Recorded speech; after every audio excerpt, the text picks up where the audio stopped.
in the dying embers of a kingdom torn asunder by a century of war, when hope had become a stranger to the French people and their uncrowned king cowered behind the Loire River, something impossible was about to happen. The year was 1429. England held Paris, controlled most of northern France, and their Burgundian allies dominated the east. The dauphin Charles, mockingly called the King of Bourges, ruled over a shrinking territory, while his own nobles questioned whether he was even the legitimate heir to the throne. France was not merely losing a war, it was ceasing to exist. Yet in this darkest hour, from the most unlikely of places, would emerge one of history's most extraordinary figures. Not a seasoned general, hardened by decades of warfare. Not a powerful duke with vast armies at his command. Not a learned theologian who could rally the church to France's defence, but a 17-year-old peasant girl who could neither read nor write, who had never held a sword or worn armour, who had spent her childhood tending sheep and spinning wool in an obscure village on the eastern frontier. What unfolded over the next 2 years defies every expectation we might have about medieval society, about military strategy, about the nature of faith itself. This illiterate teenager would convince a desperate king to entrust her with an army. She would lift a 7-month siege in 7 days. She would crown a king in enemy territory. She would be captured, tried for heresy, and burned at the stake before her 20th birthday. And somehow through all of this she would save France and change the course of European history. This is not a tale of gradual transformation or steady progress. This is the story of a lightning strike that illuminated an entire kingdom, burned with impossible brightness, and was extinguished almost as quickly as it had appeared. Yet its light would never truly die, echoing through 6 centuries to inspire revolutionaries and reactionaries, feminists and traditionalists, believers and skeptics alike. To understand Joan of Arc, we must first understand the France into which she was born. We must grasp the depth of the crisis that made her mission necessary, the religious world that shaped her visions, and the political machinery that would first elevate and then destroy her. We must see through the eyes of those who followed her into battle, those who condemned her to death, and those who would spend the next 500 years trying to explain what had happened in those 2 extraordinary years.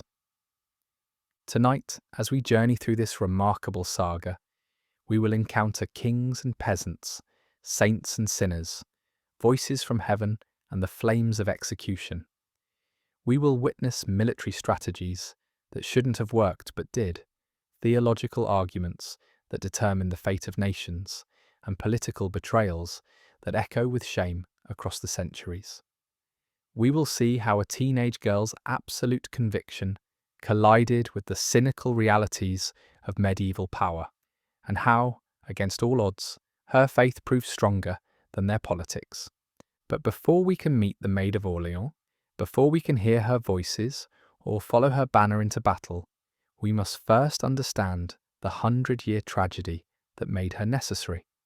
We must witness the slow collapse of the greatest kingdom in Christendom, the civil war that tore it apart from within, and the moment when all seemed lost. Only then can we appreciate the full magnitude of what one young woman achieved in the face of impossible odds. The seeds of France's destruction were sown on a fog-shrouded morning in 1328, when Charles IV died without a male heir, ending the direct Capetian line that had ruled France for 3 centuries. What followed was not merely a succession dispute, but the beginning of a conflict that would consume generations, destroy entire provinces, and reduce the most powerful kingdom in Europe to the edge of annihilation. Edward III of England, grandson of Philip IV of France, through his mother Isabella, claimed the French throne by right of blood. The French nobility, invoking the ancient Salic law that barred inheritance through the female line, crowned Philip VI of the House of Valois instead. It was a legal technicality that would cost hundreds of thousands of lives. At first the conflict simmered rather than blazed. Edward III, occupied with Scottish wars and domestic concerns, initially accepted Philip VI's coronation. But when Philip attempted to confiscate England's valuable duchy of Gascony in 1337, Edward reasserted his claim to the French throne, and the 100 Years' War began in earnest. No one could have imagined it would last until 1453, spanning 5 generations of kings and transforming both nations beyond recognition.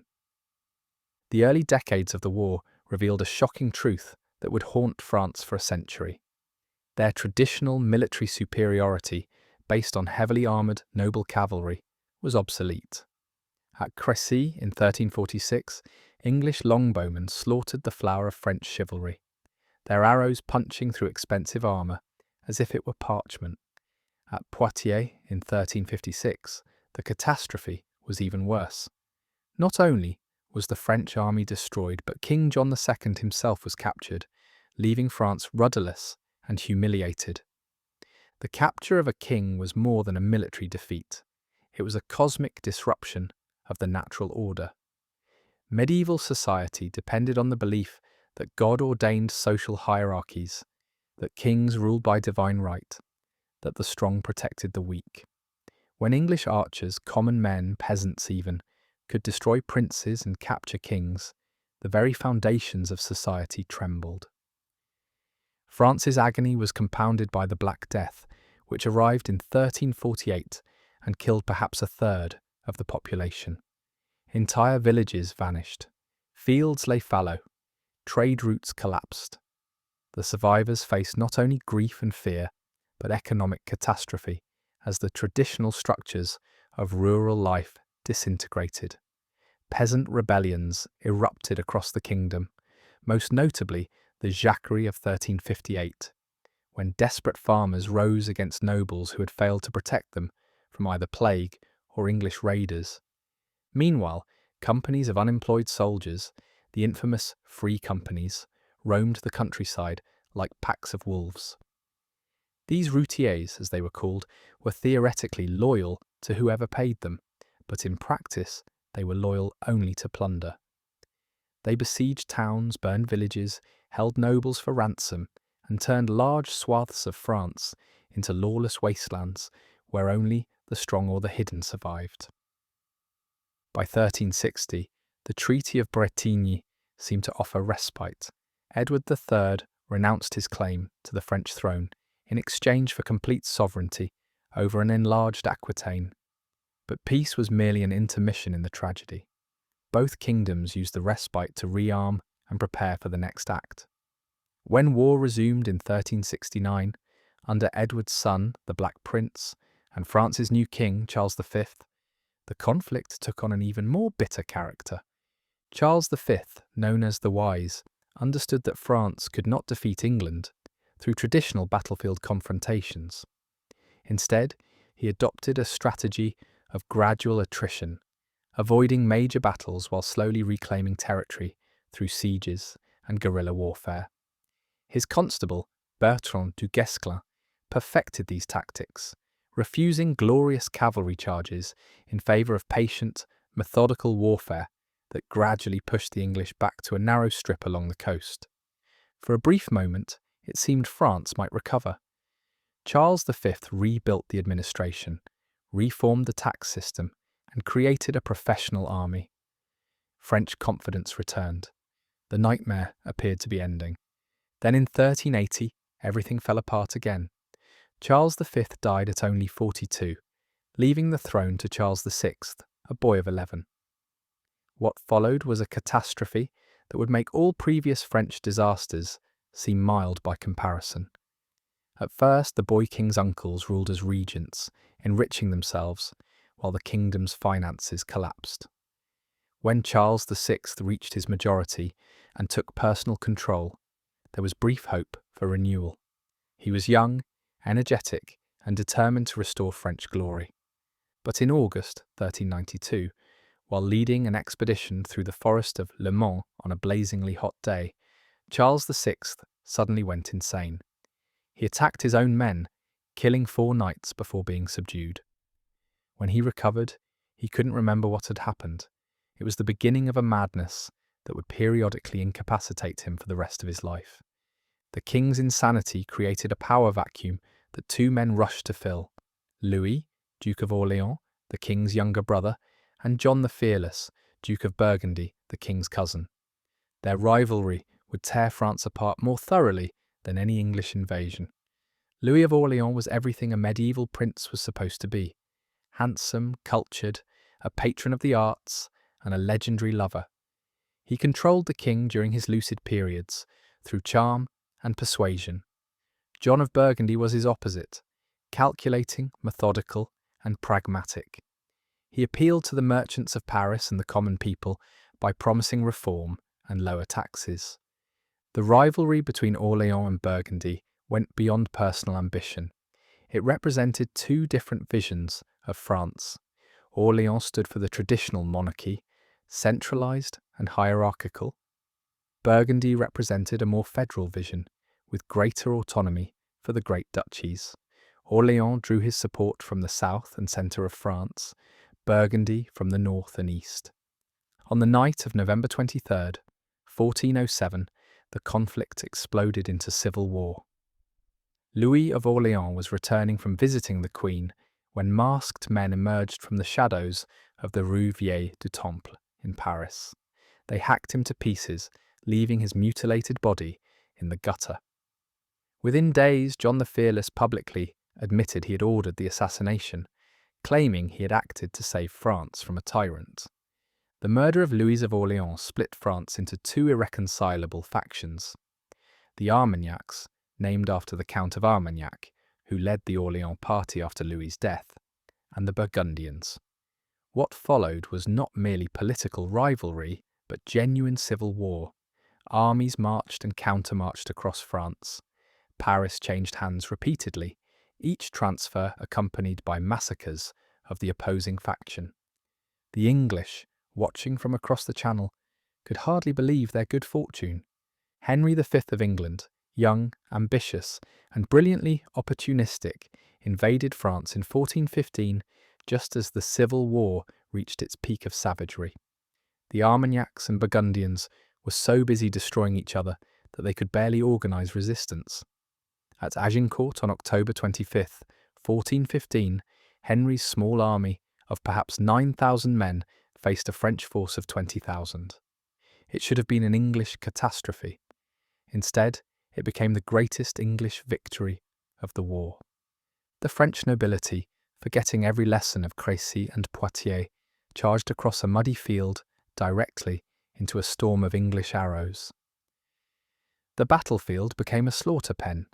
Thousands of France's greatest nobles died in the mud, trampled by their own comrades or executed by English soldiers. The Constable of France, 3 dukes, 8 counts, and an archbishop were among the dead. An entire generation of French leadership was wiped out in a single afternoon. After Agincourt, French resistance crumbled. Henry V methodically conquered Normandy, taking Rouen after a brutal siege where the defenders were reduced to eating rats and leather. The Burgundians, seeing which way the wind was blowing, allied openly with England. On September 10th, 1419, during what was supposed to be a peace negotiation on the bridge at Montereau, Armagnac soldiers murdered John the Fearless in revenge for Louis of Orleans. The new Duke of Burgundy, Philip the Good, immediately allied with Henry V, declaring that he would rather see his sister married to the English king than make peace with his father's murderers. The Treaty of Troyes, signed on May 21st, 1420, seemed to seal France's fate. Charles VI, in one of his lucid periods but under complete English and Burgundian control, disinherited his own son, the Dauphin Charles, declaring him illegitimate. Henry V would marry Charles VI's daughter Catherine, and their children would inherit both England and France. The treaty was ratified by the Estates General, giving it the colour of law. France, as an independent kingdom, was scheduled for extinction. The Dauphin Charles, only 17 years old, fled south of the Loire River with the remnants of the Armagnac party. He set up a rump court at Bourges, claiming to be the legitimate heir, but few took him seriously. Even his own supporters whispered that he might indeed be illegitimate, the product of his mother Isabeau's numerous affairs. Charles himself was tormented by doubt. His father had officially disowned him. His mother had agreed to the Treaty of Troyes. Perhaps he wasn't the true heir, after all. Henry V and Charles VI both died in 1422, leaving the infant Henry VI as nominal king of both England and France, with the Duke of Bedford ruling as regent. Bedford was a skilled administrator and competent general who might have succeeded in making the dual monarchy a reality. But he faced one insurmountable problem. The Dauphin Charles, despite all his weakness and self-doubt, refused to give up. The Dauphin's situation by 1428 was desperate, but not quite hopeless. He controlled the territory south of the Loire River, roughly a third of France. He had the support of powerful nobles like the Duke of Alençon and the Count of Dunois. He had the theoretical legitimacy of being Charles VI's son, whatever the Treaty of Troyes might say. But he lacked the resources for a major military campaign, the confidence to assert his authority, and most critically, he lacked any sign that God favoured his cause. Medieval people did not separate political and religious authority the way modern societies do. A king ruled by the grace of God. Military victory was a sign of divine favour. Defeat meant God's displeasure. The string of English victories from Crécy to Agincourt to the conquest of Normandy seemed to prove that God wanted England to rule France. The Dauphin's inability to be crowned at Reims, the traditional site where French kings received the holy oil that transformed them from mere nobles into God's anointed, meant he was not truly king at all, just a pretender clinging to a lost cause. By October 1428, the English had begun their final offensive to destroy the Dauphin's party once and for all. Their target was Orléans, the last major city north of the Loire still loyal to Charles. Orléans was more than strategically important, it was symbolically crucial. It was the city of the murdered Duke Louis, the heart of anti-Burgundian resistance. If it fell, the Loire Valley would be defenceless. The English could march on Bourges and end the war. The siege of Orléans began on October 12, 1428, when English forces under the Earl of Salisbury arrived before the city walls. Salisbury was one of England's best generals, a veteran of dozens of campaigns. He began methodically, seizing the fortified bridge over the Loire and its gatehouse, Les Tourelles, cutting the city off from the south. He built a ring of fortifications around the city, each one a small wooden fortress, bristling with cannons and archers. Inside Orléans, the defenders under Jean de Dunois, the illegitimate half-brother of the murdered Duke of Orléans, prepared for a long siege. They had perhaps 2,400 soldiers and militia against 5,000 English troops. The walls were strong, the city well provisioned, but everyone knew it was only a matter of time. Every other major siege of the war had ended the same way: eventual surrender or starvation. The one glimmer of hope came on October 27th, when the Earl of Salisbury was inspecting the Les Tourelles fortress. He was standing at a window, surveying the city, when a cannon shot from the walls struck the window frame. A splinter of stone tore through his face, destroying one eye and lodging in his brain. He died in agony 8 days later. The English were shocked. Salisbury had survived countless battles only to be killed by a random shot. Some saw it as divine justice for attacking Orléans during the feast of Saint-Aignan, the city's patron saint. But Salisbury's death only delayed the inevitable. The Earl of Suffolk took command, tightening the siege through the winter of 1428 to 29. Inside the city, food grew scarce. The defenders launched desperate sorties that achieved nothing except more casualties. The Dauphin sent a relief convoy in February 1429, but it was intercepted and destroyed at the Battle of the Herrings, so called because the English were defending a supply train of salted fish for Lent. The defeat at the Battle of the Herrings seemed to extinguish the last hope for Orléans. The Dauphin's court at Bourges fell into despair. Some nobles began secret negotiations with the English and Burgundians.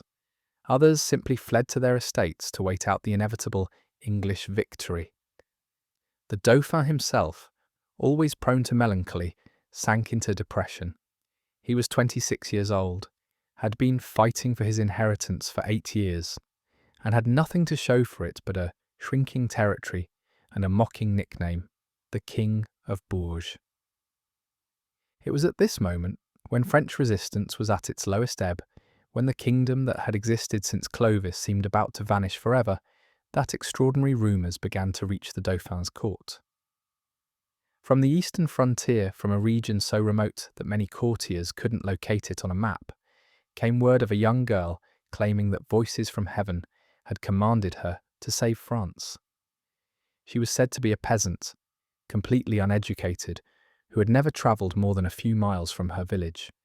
Yet she insisted that she would raise the siege of Orléans, see the Dauphin crowned at Reims, and drive the English from France. The courtiers at Bourges, sophisticated men who had spent their lives in the complex world of medieval politics, must have thought it was a joke.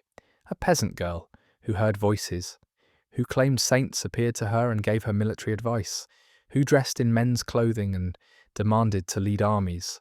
It was absurd, impossible, perhaps blasphemous. The Dauphin had been approached by dozens of mystics and prophets claiming divine missions. Why should this one be different? But as winter turned to spring in 1429, as Orléans grew weaker and the English grew stronger, as the last hope of saving the kingdom flickered and died, some began to wonder, what if the girl was telling the truth? What if, in this darkest hour, God had finally decided to intervene? Not through a mighty prince or a learned theologian, but through the most unlikely vessel imaginable, an illiterate teenage girl from the margins of the kingdom. Meanwhile, 300 miles to the east, in a small village on the Meuse River, where France, Burgundy, and the Holy Roman Empire met in an uncertain frontier, that very girl was preparing for a journey that would change everything. She had been hearing her voices for 4 years, had kept them secret from everyone except her priest, had tried to live a normal life despite the increasingly urgent commands that echoed in her mind. But the voices would no longer be denied. St. Michael, St. Catherine, and St. Margaret appeared to her almost daily now, their messages growing more specific and more urgent. She must go to the Dauphin. She must save Orléans. She must see him crowned at Reims. She had perhaps a year to accomplish all of this before she would be captured. The fate of France, the voices insisted, rested in the hands of a 17-year-old girl who had never travelled beyond the nearest market town. In the cottage where she lived with her parents, Joan of Arc, though she never called herself that in life, being known simply as Jeanne la Pucelle, Joan the maid, prepared to obey her voices. She had no idea how she would convince anyone to listen to her. She had no military training, no powerful connections, no education beyond what she had learned in church. She had only absolute certainty that God had chosen her for this mission.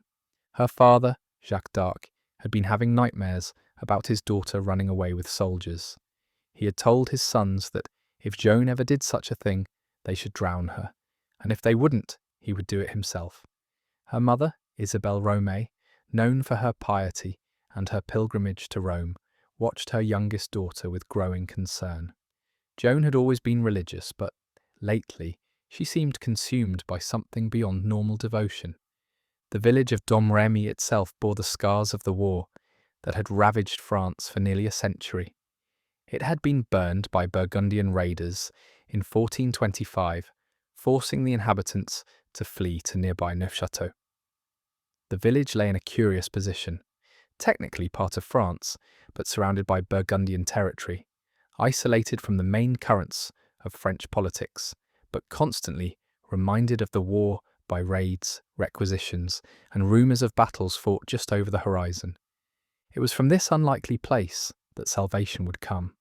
Not from Paris, occupied by the English, not from Bourges, where the Dauphin held his diminished court, not from the great duchies with their powerful armies, but from a cottage on the edge of the kingdom, where a teenage girl was about to attempt the impossible. As January 1429 dawned cold and uncertain, as the defenders of Orléans counted their dwindling supplies, as the English tightened their siege lines, as the dauphin contemplated exile in Scotland or Spain, Joan made her decision.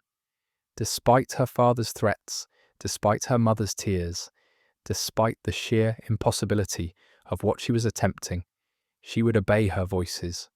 She would go to the local garrison commander at Vaucoulers, a man named Robert de Baudricourt, who had the authority to send messages to the dauphin. She would convince him, somehow, that God had sent her to save France. She would get him to provide her with an escort to travel the hundreds of miles through enemy territory to the dauphin's court. She would persuade a king she had never met to entrust her with an army. She would lift a siege that had defeated professional generals. She would crown a doubting prince in a cathedral held by his enemies. The summer of 1425 brought unusual heat to the Meuse Valley. In the village of Domrémy, the air hung heavy and still, broken only by the distant sound of church bells calling the faithful to prayer. It was noon, that liminal hour when the medieval world paused between the labours of morning and afternoon, when shadows disappeared and the sun stood directly overhead like the eye of God examining his creation. Joan, 13 years old, was in her father's garden behind their stone cottage. The garden was her refuge, a small plot where vegetables grew in neat rows and herbs released their fragrance into the warm air. She had been working since dawn, as she did every day, helping with the endless tasks that kept a peasant household functioning, feeding the chickens, mending clothes, preparing meals. But at noon, she often found herself here, in this quiet space between the cottage and the fields, where she could be alone with her thoughts and her prayers. She would remember this moment for the rest of her short life. Every detail would remain vivid, the texture of the soil beneath her bare feet, the buzz of insects in the summer heat, the smell of growing things mixing with smoke from the village hearths. And then suddenly, the world changed. From the direction of the church came a light brighter than the sun, though the day was cloudless.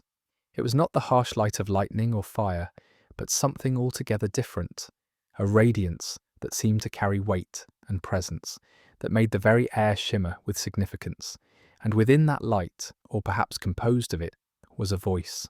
The voice was male, authoritative, but not harsh, speaking French with an accent she couldn't place, neither the local dialect of Lorraine, nor the courtly French she sometimes heard from visiting nobles. The words were simple, almost mundane. Be good, go to church, live a worthy life. But the effect on Joan was profound. She fell to her knees, not from fear, but from recognition. Somehow, in a way she could never adequately explain, she knew this voice came from heaven. When the light faded and the voice fell silent, Joan remained kneeling in the garden, trembling not with fear, but with a kind of electric awareness. The world looked the same, the cottage, the vegetables, the distant fields, but everything had changed. She had been touched by something beyond the ordinary flow of life, selected for reasons she couldn't yet understand. She told no one, not even her priest, during confession. How could she explain what she barely comprehended herself?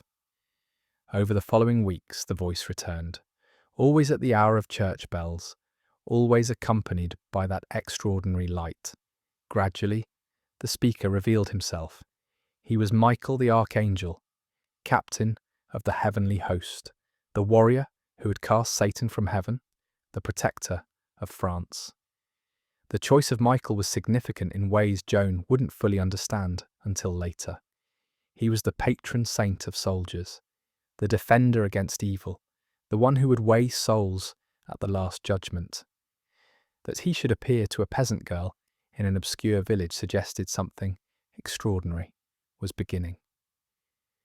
As autumn turned to winter and winter to spring, Michael was joined by two female saints.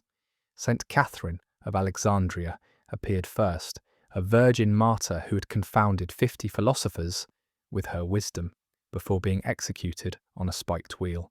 She was young, perhaps not much older than Joan herself appeared to be, with a voice that combined authority with compassion. Then came Saint Margaret of Antioch, another virgin martyr, who had maintained her faith despite torture and temptation. Both saints were beloved in medieval France, their stories told and retold in sermons and mystery plays, their images painted in churches and carved in stone. These three, Michael the warrior, Catherine the wise, and Margaret the steadfast, would become Joan's constant companions for the rest of her life.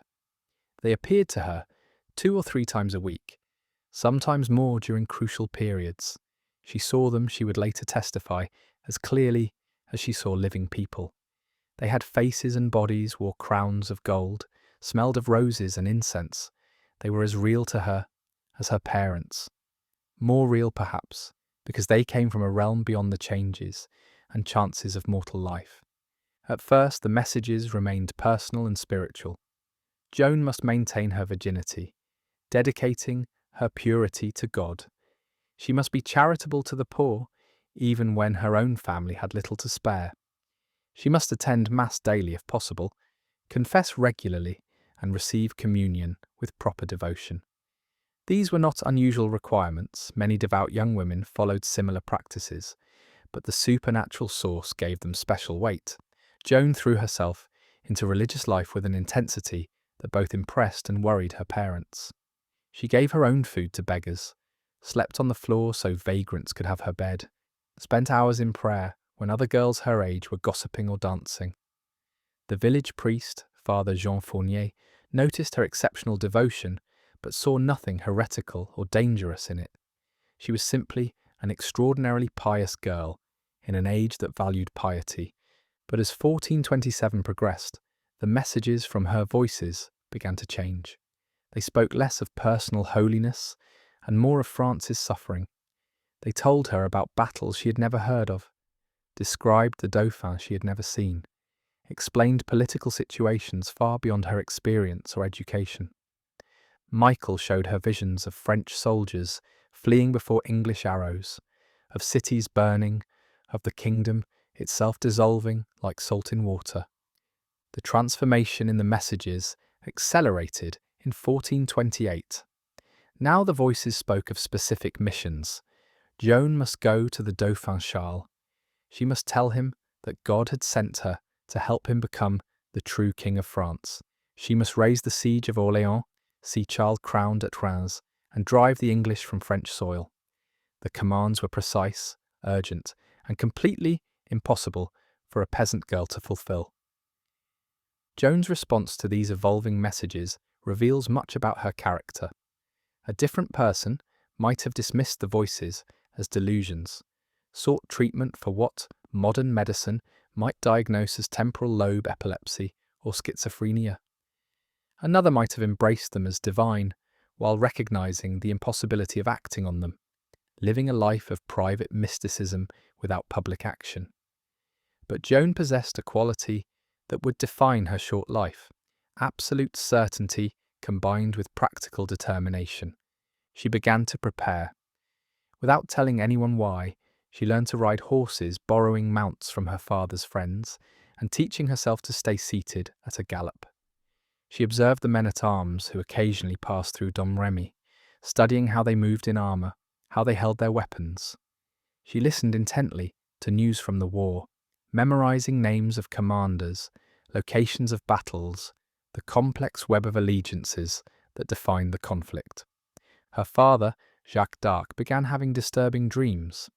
He saw his daughter riding away with soldiers, dressed as a man, lost to shame and scandal. In the medieval world, women who followed armies had only one reputation, regardless of their actual behaviour. The dreams tormented him so much that he told his sons to watch their sister carefully, threatening to drown her himself if she ever tried to run away with soldiers. Joan's internal struggle during this period must have been agonizing. She was caught between absolute certainty that God had commanded her to act and the practical impossibility of obeying. She was a minor subject to her father's authority. She was female in a world that gave women no public voice. She was poor, uneducated, and unknown.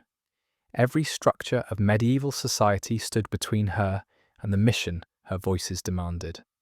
The crisis came to a head in October 1428, when news arrived that the English had begun besieging Orléans. Joan's voices became insistent, appearing daily, sometimes multiple times a day. Catherine and Margaret wept as they described the suffering of Orléans' defenders. Michael's voice took on a tone of command that brooked no refusal. The time for preparation was over. Joan must act now, or France would be lost. It was then that Joan conceived her plan. 16 miles from Domrémy lay the fortress town of Vaucoulers, commanded by Robert de Baudricourt, a minor noble who remained loyal to the dauphin. If she could convince Baudricourt to listen to her, he had the authority to send her to the royal court. It was a slim chance. Why would a garrison commander pay attention to a peasant girl? But it was the only chance she had. To reach Baudricourt, Joan needed help from someone her father wouldn't suspect. She turned to Durand-Lassois, her mother's cousin, a respectable farmer who lived near Vaucouleurs. She told him she needed to visit him and his wife, claiming she wanted to help with the birth of their expected child. It was the first of many deceptions she would employ, not from malice but from necessity. The voices had commanded her to act, and she would find a way to obey, even if it meant deceiving those she loved. In January 1429, Joan arrived at her cousin's house in Bury-le-Petit, just outside Vaucouleurs.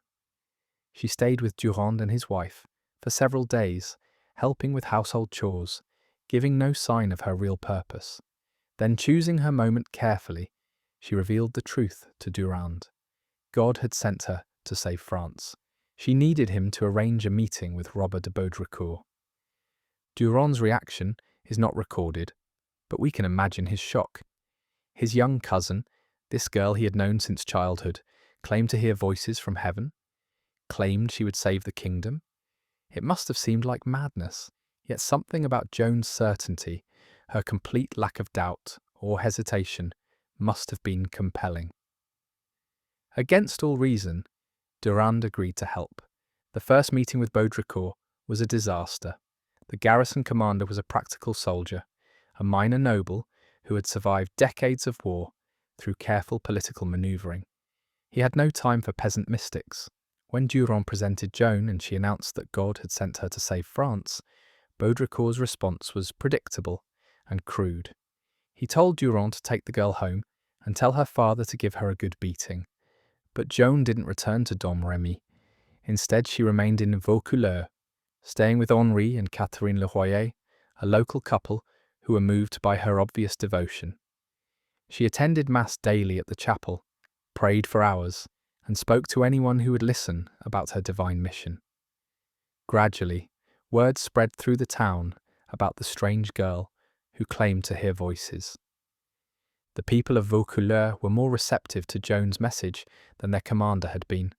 They lived on the frontier of war, had seen their town besieged, their fields burned, their neighbours killed or carried off.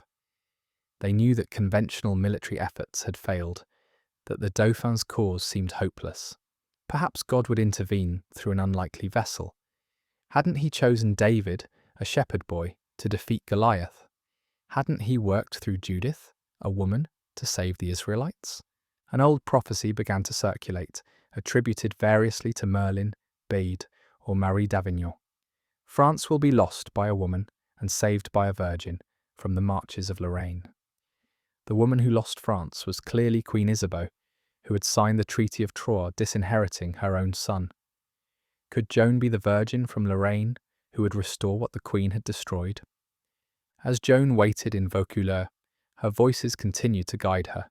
They told her specific things that would happen, information she couldn't possibly have known through natural means. On February 12th, 1429, she suddenly announced to the Le Royer that the Dauphin's forces had suffered a terrible defeat that very day near Orléans. The claim seemed absurd. Orléans was over 150 miles away, and no messenger could have brought news so quickly.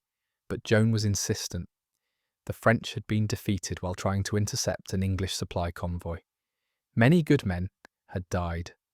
When messengers arrived days later with news of the Battle of the Herrings, so called because the English had been defending a convoy of salted fish, fought on February 12th, exactly as Joan had described, the effect on Vaucoulers was electric. The girl had known what was happening hundreds of miles away. She had seen it through divine revelation. Even skeptics began to wonder if she might be what she claimed. Jean de Metz, a young squire in Baudricourt's service, was among those intrigued by Joan.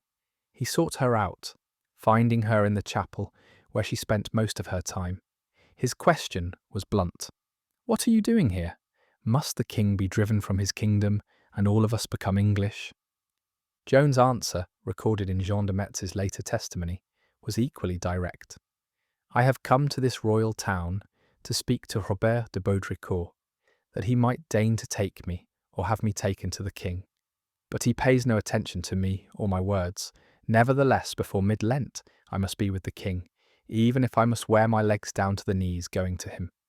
For no one in the world, neither kings nor dukes nor the daughter of the king of Scotland, nor anyone else can recover the kingdom of France. There is no help except through me, although I would prefer to stay home and spin wool with my mother, for this is not my proper station.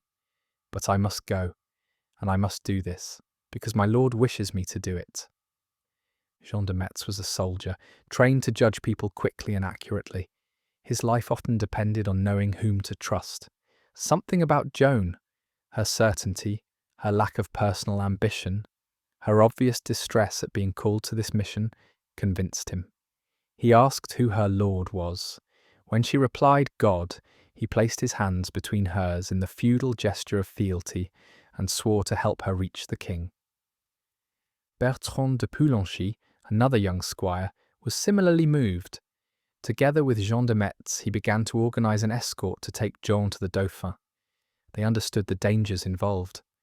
The journey to Chinon, where Charles held court, was over 350 miles through territory, crawling with a Burgundian and English patrols. A small party would have to travel at night, avoiding main roads, trusting to luck and speed to avoid capture. There was also the problem of Joan's appearance. A young woman travelling with soldiers would be assumed to be a camp follower, a prostitute. She would be in constant danger of rape or murder. The solution, proposed by Joan's voices and embraced with practical necessity, was for her to travel as a man. Jean de Metz and Bertrand de Poulenchy provided her with male clothing, a tunic, hose, boots, and spurs. They cut her hair in the short pudding bowl style worn by pages. The transformation must have been shocking to those who knew Joan. In medieval society, clothing was identity. Sumptuary laws dictated what each class could wear. For a woman to dress as a man was not merely unusual, but transgressive, a violation of both social norms and biblical commandments. Yet Joan accepted it as necessary for her mission. She would later say that she wore men's clothes on the command of God, and would continue to do so until her mission was complete. Robert de Baudricourt, meanwhile, found himself in an increasingly difficult position. The people of Vaucoulers had embraced Joan as a prophet. His own squires were organising to help her. News of the girl who knew about the Battle of the Herrings had spread throughout the region.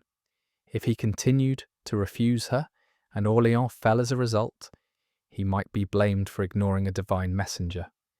But if he sent her to the dauphin, and she proved to be deluded or fraudulent, he would be ridiculed. Finally, Baudricourt decided on a test. He brought the parish priest to examine Joan, to sprinkle her with holy water, and command any demons to depart. Joan submitted calmly to the examination, showing no fear of the holy water or sacred words. The priest found nothing demonic about her, only exceptional piety and conviction. With no more excuses to delay, Baudricourt made his decision. On February 22nd, 1429, he authorised Joan to travel to Chinon. He provided her with a horse, a sword, and a formal letter of introduction to the dauphin. His parting words, recorded by witnesses, were resigned rather than enthusiastic. Go and come what may. As Joan prepared to leave Vaucouleurs, her voices gave her specific instructions. She would travel safely to Chinon, despite the dangers. The dauphin would receive her, though many would oppose her. She would recognize him despite never having seen him. She would tell him a secret that would convince him of her divine mission. She would receive an army and raise the siege of Orleans. All of this would happen quickly, for she had only a year, perhaps a little more, before she would be captured. The prophecy of her capture must have chilled Joan, but she showed no hesitation. On the night of February 23rd, 1429, dressed as a man, armed with a sword she didn't know how to use, accompanied by 6 men she barely knew, she rode out of Vaucouleurs into the dangerous darkness. Behind her lay everything she had known: family, home, the familiar rhythms of village life. Ahead lay either glory or destruction, triumph or the stake. Her companions on this journey would later testify to her extraordinary presence during those 11 nights of travel. She insisted they stop at every church they passed so she could hear Mass, despite the danger of delay. She showed no fear when they had to ford icy rivers or when they heard Burgundian patrols nearby. She slept on the ground without complaint, maintaining perfect propriety despite being the only woman among 6 men. Jean de Metz, riding beside her through those long dark nights, asked her repeatedly about her voices, trying to understand what drove her. Her answers were always the same. The voices were real. They came from God, and she must obey them regardless of the cost. When he asked if she was afraid of being captured or killed, she replied that she feared nothing except treachery. As they travelled deeper into the Dauphin's territory, the landscape changed from the war-torn frontiers to regions that still maintained some semblance of normal life. They passed through villages preparing for spring planting, market towns conducting business, churches where life's rituals of baptism, marriage, and burial continued despite the kingdom's crisis. It was a France that still functioned, still hoped, still needed saving. On March 4th, they stopped at the town of Fierbois, where Joan insisted on visiting the Chapel of St. Catherine. This ancient sanctuary, dedicated to one of her voices, contained a famous collection of swords left by knights as votive offerings. Joan prayed there for hours while her companions grew increasingly nervous about the delay, but she emerged with renewed certainty and a specific prophecy. Behind the altar of this chapel lay an ancient sword marked with 5 crosses. When she needed a weapon, this sword would be retrieved for her. 2 days later, on March the 6th, 1429, the travel-worn party reached Chinon. The great castle, perched on its limestone cliff above the Vienne River, was one of the Dauphin's principal residences, a sprawling complex of towers, halls, and courtyards that housed not just the prince but his entire nomadic court. Somewhere within those walls was Charles, the man Joan had travelled so far to see, the doubtful prince she was commanded to transform into a king. Joan sent a message announcing her arrival and requesting an audience. Then she waited. The court erupted in debate. Some, like Charles's mother-in-law, Yolande of Aragon, argued for receiving this girl, who claimed divine guidance. Others, like the powerful Georges de la Trémoille, warned against the embarrassment of entertaining a deluded peasant. Charles himself, perpetually indecisive, wavered between curiosity and caution. For 2 days, Joan waited at an inn in the town below the castle. Her voices reassured her. She would see the Dauphin. She would recognize him. She would convince him. But they also warned her that many at court would oppose her, that she would face examination and skepticism, that her path to Orleans would not be straight or easy. Finally, on the evening of March 8th, word came the Dauphin would receive her. Joan climbed the steep path to the castle, entered through gates guarded by men-at-arms, who stared at this strange figure. A girl dressed as a boy, a peasant approaching a prince, a nobody claiming to be somebody. She was escorted through corridors lit by torches that cast dancing shadows on stone walls, past tapestries depicting ancient victories, toward the great hall where 300 members of the court waited to witness this extraordinary meeting.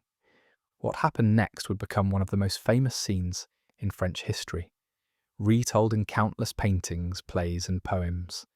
It would be the moment when the impossible became possible, when divine providence and human history intersected in a way that defied rational explanation. Joan was about to meet her king, though he didn't know it yet, and in recognizing him, she would begin the process of making him recognize himself. The great hall of Chinon castle blazed with light on the evening of March 8th, 1429. 50 torches burned in iron sconces along the stone walls, their flames reflected in the armour of guards, the jewels of courtiers, the golden thread of tapestries depicting the victories of Charlemagne.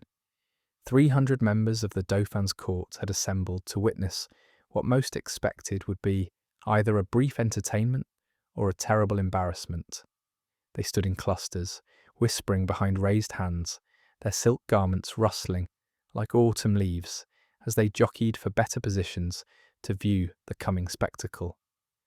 Charles, the man who should have been King Charles VII of France, but remained merely the Dauphin, the Dolphin, the heir in waiting, had orchestrated an elaborate deception. He stood not on the throne, but among a group of courtiers near one of the great fireplaces, dressed deliberately in simple clothing that gave no indication of his rank. In his place, wearing royal robes and seated on the throne, was Louis de Bourbon, Count of Clermont, a man who looked far more regal than Charles ever had. This substitution was more than a test, it was a reflection of Charles's deep insecurity about his own legitimacy. At 26, he was physically unimpressive, thin, knock-kneed, with a long nose and small worried eyes that gave him a permanently anxious expression. Years of doubt about his parentage, years of military defeats, years of watching his kingdom shrink like ice in spring had marked him. If this peasant girl truly had divine sight, she would find him regardless of his disguise. If she was a fraud, she would be exposed immediately and sent away. The great doors opened. Joan entered. She was smaller than most had expected, barely 5 feet tall, her hair cropped short like a boy's, wearing a black doublet and hose that had accumulated the dust of 11 days' travel. She should have been overwhelmed by the grandeur of the scene.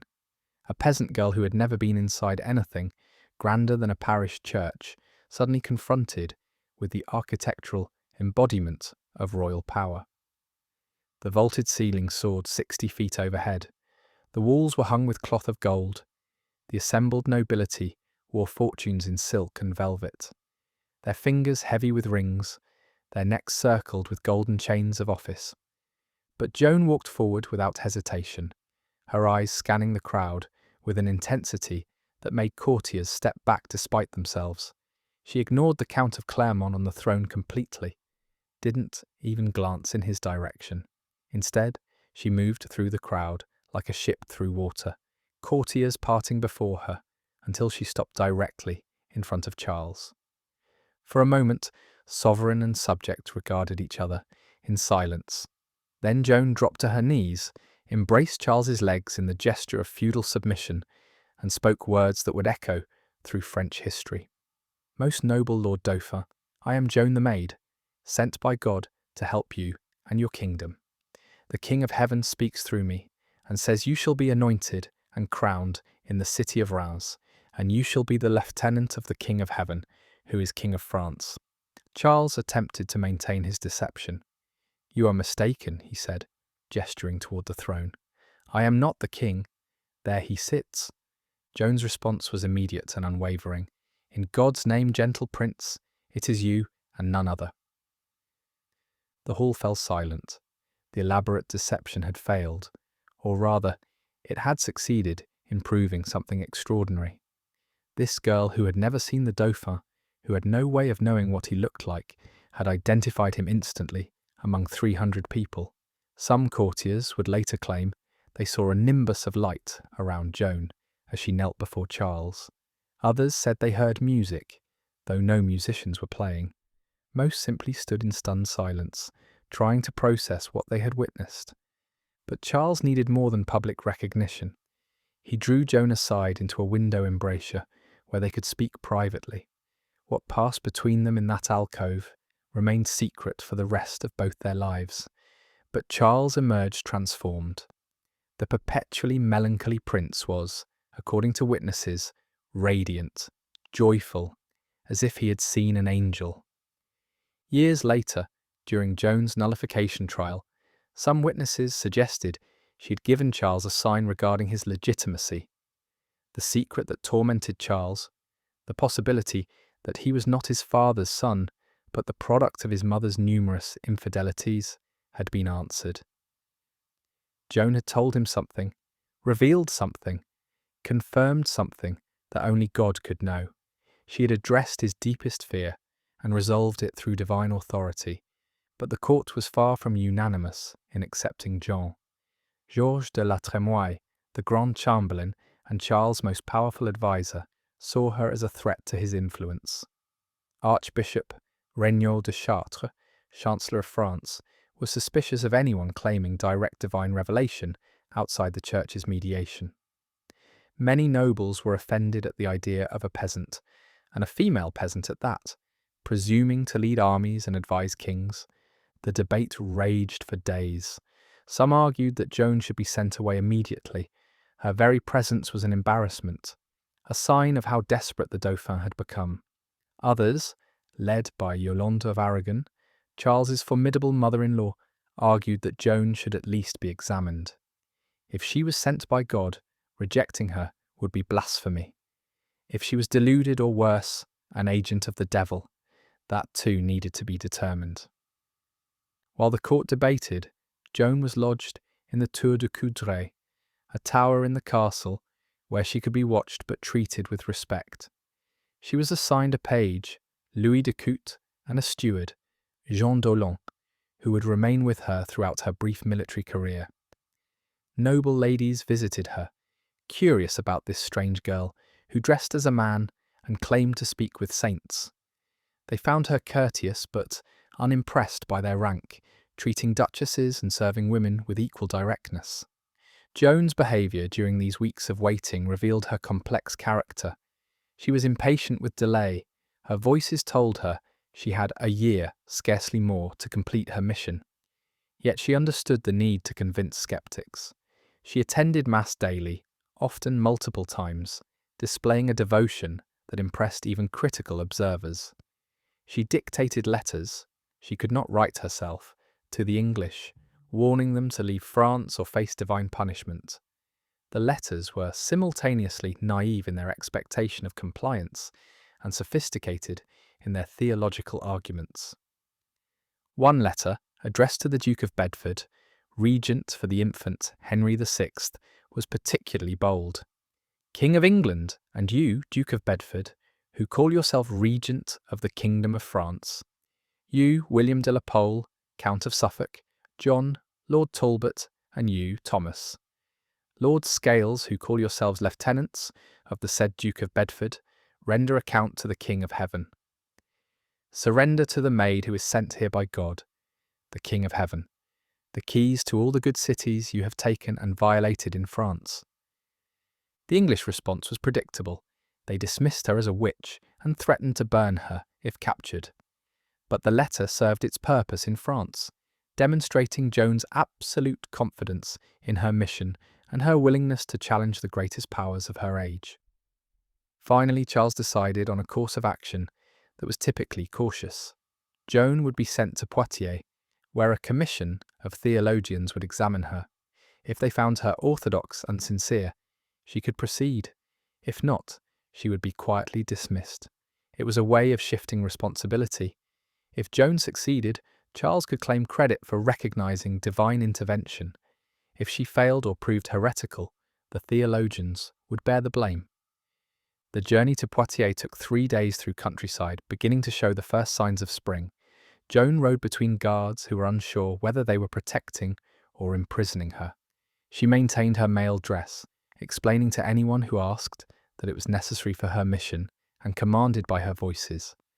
The explanation satisfied no one, but her obvious piety and the growing reports of her prophetic knowledge kept critics at bay. Poitiers, in March 1429, was a city of lawyers and theologians, home to one of France's great universities, and its supreme judicial court, the Parlement, which had relocated there from Paris after the Burgundian takeover. The commission assembled to examine Joan included some of the finest theological minds in France: Regnault de Chartres, Archbishop of Reims; Pierre de Versailles, Bishop of Meaux; Jean Gerson, the renowned theologian who had written extensively on how to discern true from false revelations; and numerous doctors of theology and canon law. For 3 weeks, these learned men subjected Joan to intensive questioning. The transcripts of these examinations were later destroyed, probably deliberately, but witness testimonies allow us to reconstruct some of what occurred. The theologians questioned Joan about her voices. How did she know they were saints and not demons? Why would God choose an ignorant girl rather than working through his church? How could she, without theological training, distinguish divine revelation from delusion? Joan's answers displayed a remarkable combination of humility and certainty. When asked why God would choose her, she replied, "It pleased God to work through a simple maid to confound the king's enemies." When challenged about her lack of education, she said, "I know neither A nor B, but I come from the King of Heaven." When pressed about the nature of her voices, she insisted, "I believe as firmly as I believe in the Christian faith, and that God has redeemed us from the pains of hell, that this voice comes from God." The most challenging moment came when Guillaume Améry, a professor of theology, asked her a classic trap question: "Are you in God's grace?" The question was designed to be unanswerable. Church doctrine held that no one could be certain of being in God's grace. To claim certainty was the sin of presumption. To deny it was to admit sinfulness. Either answer would condemn her. Joan's response stunned the assembled theologians. "If I am not, may God put me there, and if I am, may God so keep me. I should be the saddest creature in the world if I knew I were not in his grace."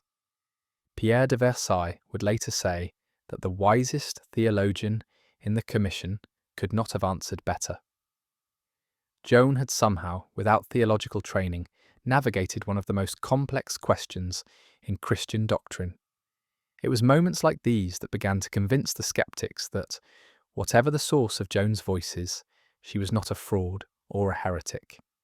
The commission also subjected Joan to physical examination, a standard procedure when dealing with claims of divine revelation. A woman's body was considered more susceptible to demonic possession than a man's, and virginity was seen as a sign of spiritual purity. Yolande of Aragon personally supervised this examination, along with several noble ladies. They confirmed that Joan was, in the language of the time, a true and intact maid, showing no signs of corruption or demonic interference. But the theologians wanted more than Joan's orthodoxy and virginity. They wanted a sign, some proof, that she was truly sent by God. Joan's response was characteristically direct. "I have not come to Poitiers to make signs, but send me to Orléans, and I will show you the signs for which I have been sent." This answer created a theological dilemma. If Joan was sent by God, demanding a sign showed lack of faith, but if she was deluded or fraudulent, sending her to Orléans would be catastrophic. The debate went on for days, with some commissioners arguing for caution and others for action.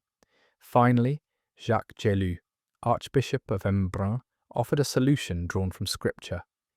When God chooses the weak to confound the strong, he provides the means for their success. The Commission's final report, issued in April 1429, was cautiously favourable. They found in Joan nothing evil, but only good, humility, virginity, devotion, honesty, simplicity. They noted that she had correctly prophesied the Battle of the Herrings and demonstrated knowledge she couldn't have gained naturally. Most importantly, they argued that given the desperate state of the kingdom, Charles would be repelling the Holy Spirit if he rejected her without testing her claims. The recommendation was clear: let her go to Orléans. But even with theological approval, practical obstacles remained. Joan needed an army, supplies, and military commanders willing to follow her. The Dauphin's treasury was nearly empty, his best generals sceptical of taking orders from a teenage girl. Joan also needed proper equipment, armour, weapons, a banner that would identify her on the battlefield. The armour was commissioned from Tours, specially fitted to Joan's small frame. It was white armour, polished steel without ornamentation, functional rather than ceremonial. The cost was enormous, 100 livres tournois, but Yolande of Aragon paid for it, one of many instances where Charles' mother-in-law proved more decisive than Charles himself. For her sword, Joan made a specific request that again demonstrated her mysterious knowledge. She sent a messenger to the church of Sainte-Catherine de Fierbois, where she had stopped on her journey to Chinon. Behind the altar, she said, buried in the earth lay an ancient sword marked with 5 crosses. The clergy of Fierbois were sceptical, but searched where Joan indicated. They found the sword exactly as described, its blade still bright despite its age, the 5 crosses clearly visible on the hilt. The discovery of the sword created a sensation. How could Joan have known about a weapon buried in a church she had visited only once? Some said the sword had belonged to Charles Martel, who had defeated the Saracens in 732. Others claimed it was the blade of a Crusader knight. Joan herself would say only that St. Catherine had told her where to find it, and that it would serve her until her mission was complete. Even more important to Joan than her sword was her banner. She designed it herself, dictating precise instructions to Hove Poulnois, a Scottish painter living in Tours. The banner was white silk, fringed with silk, showing Christ in judgment holding the world, flanked by 2 angels. The words Jesus Maria were embroidered in gold thread, along with fleur-de-lis, symbolising France. Joan would later say she loved her banner 40 times better than her sword because it allowed her to lead without killing. As April progressed, an army began to assemble at Blois, the staging point for the relief of Orléans. It was not the massive force Joan had hoped for, perhaps 4,000 men, rather than the 10,000 she had requested, but it included some of France's best commanders. Jean d'Alençon, the young duke whose father had died at Agincourt, volunteered to serve under John despite the irregularity of a peer of France following a peasant. Etienne de Vignoles, called La Hire, one of France's most feared warriors, agreed to join the expedition. Gilles de Rais, young, wealthy, and eager for glory, brought his own company of men-at-arms. But the most important recruit was Jean, Count of Dunois, the illegitimate half-brother of the Duke of Orléans, known as the Bastard of Orléans. He had been defending the besieged city for months, and his agreement to work with Joan was crucial. He rode to Blois to meet her, expecting to find either a deluded fanatic or a cunning fraud. Instead, he encountered something that changed his understanding of the possible. Dunois would later testify that from the moment he met Joan, the entire character of the war changed. Before her arrival, he said, 200 Englishmen could routinely defeat 500 or even 1,000 French soldiers. After Joan, 400 or 500 French could fight the entire English army. It was not that Joan was a brilliant tactician. She wasn't. Her military ideas were often simplistic, even reckless. But she possessed something that transcended strategy, absolute faith that God would give victory to France. Joan's impact on the ordinary soldiers was even more dramatic. These were men who had known nothing but defeat for years, who had come to believe that God favoured the English, that French arms were cursed. Joan told them that God was on their side, that victory was certain if they would only fight with courage and maintain their faith. She required them to confess before battle, expelled the camp prostitutes who traditionally followed armies and forbade looting and blasphemy. The army that assembled at Blois in late April 1429 was unlike any in recent French experience. The soldiers attended mass en masse, confessed their sins, and marched behind banners of saints, rather than nobles.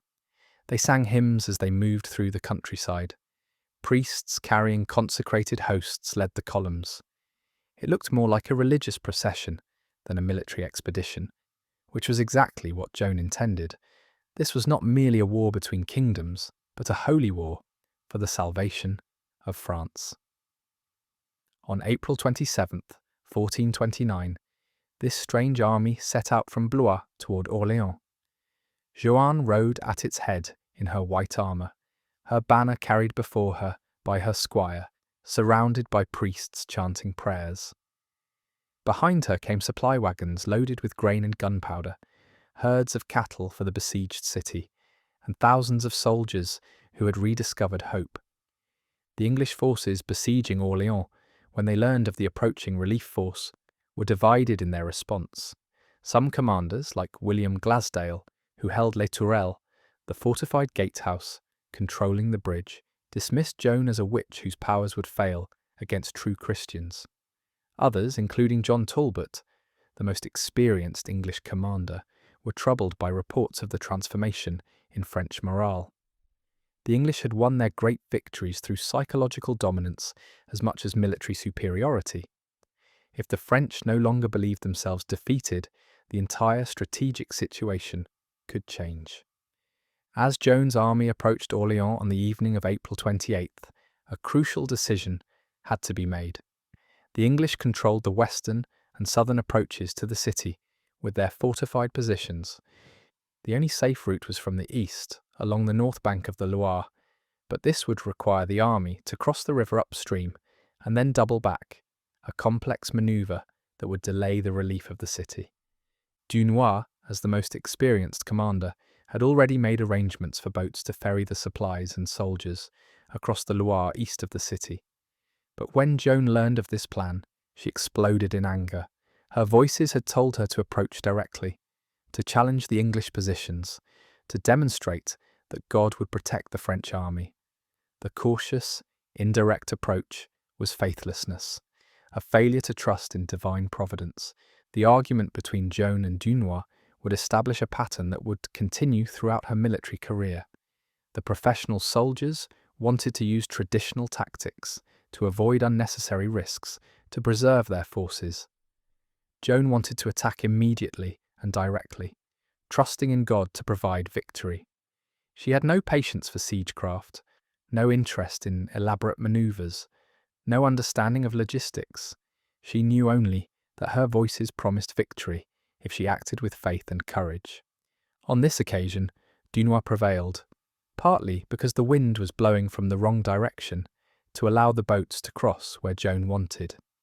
But then, as witnesses would later testify, something extraordinary happened. As soon as the army began following Dunois's plan, the wind changed direction completely, allowing the boats to sail exactly where Joan had originally intended. Dunois would later say, this was the moment he became convinced Joan was sent by God.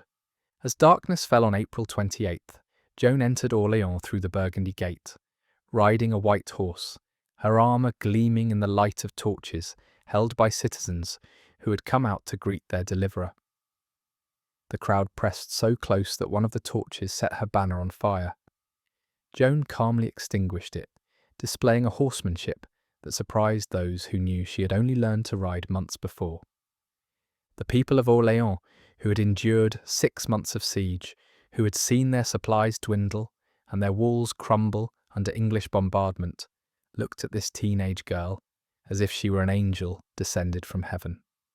They reached out to touch her armour, her horse, her banner. They wept and called out blessings. Children ran alongside her horse, singing hymns. Joan rode through the crowd to the church of Sainte-Croix, where she dismounted and prayed while the bells rang out across the city. Then she was taken to the house of Jacques Boucher, the treasurer of Orléans, where she would stay during the coming battle. She shared a bed with Charlotte, Jacques' 9-year-old daughter, maintaining the propriety that was essential to her reputation. That night, as Joan slept in a proper bed for the first time in months, the English in their fortifications around the city tried to understand what had just happened. A relief force had entered Orléans, something they had prevented for 6 months.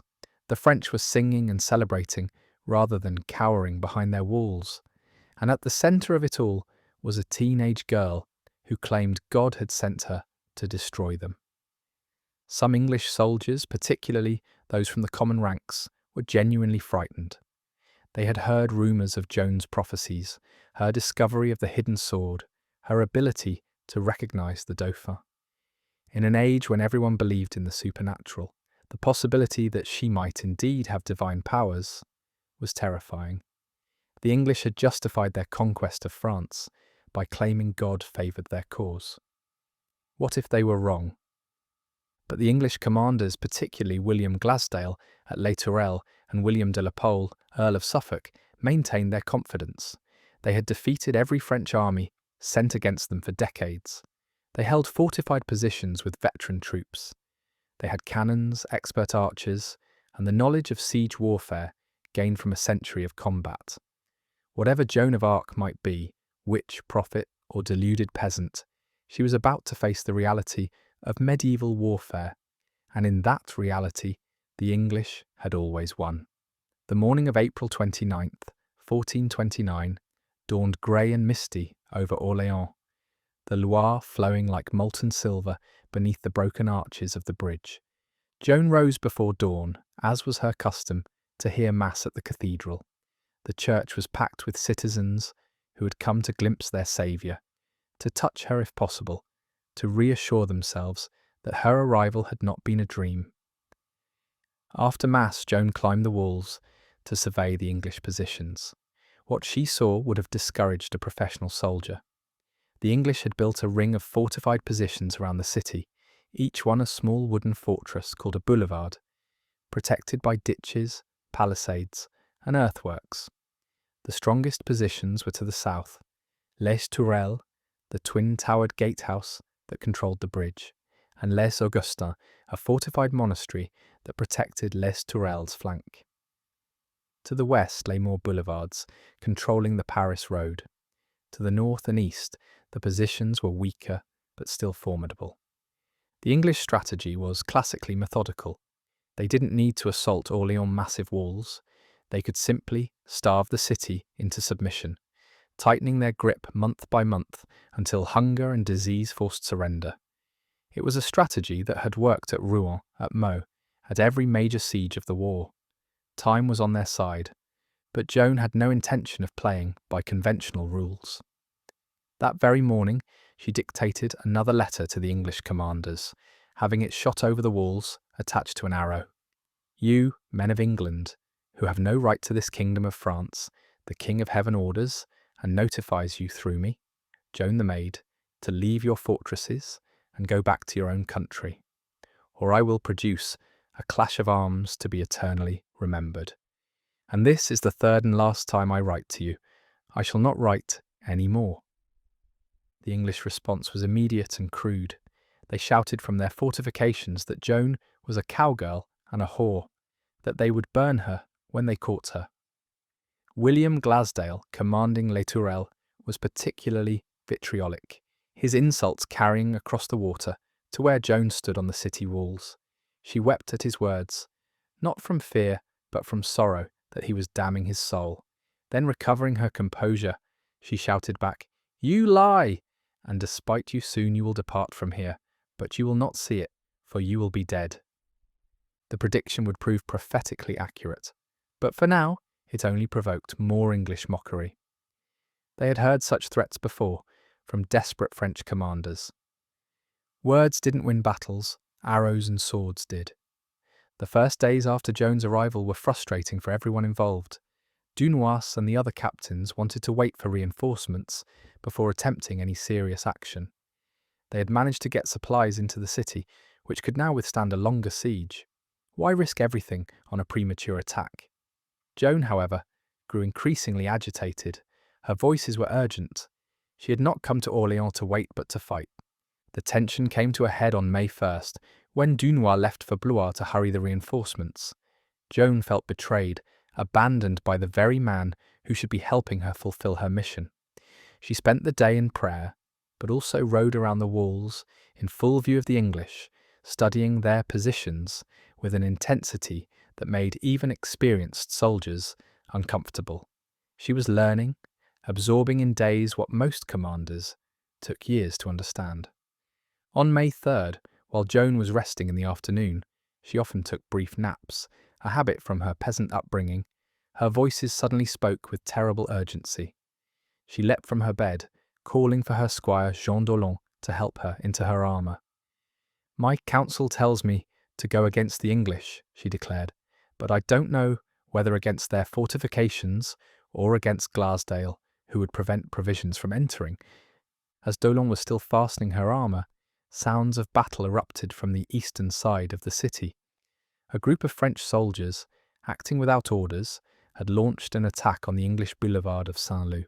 It was exactly the kind of undisciplined action that usually ended in disaster, a few hundred men attacking a fortified position defended by 300 English soldiers.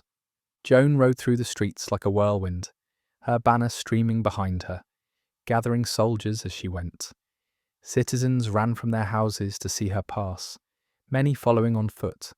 She burst through the Burgundy gate to find the French attack faltering, men beginning to flee as English arrows found their marks. The sight of retreat always enraged Joan. She spurred her horse forward, directly into the arrow storm, her banner raised high. "In the name of God, forward! They are ours!" The effect was instantaneous.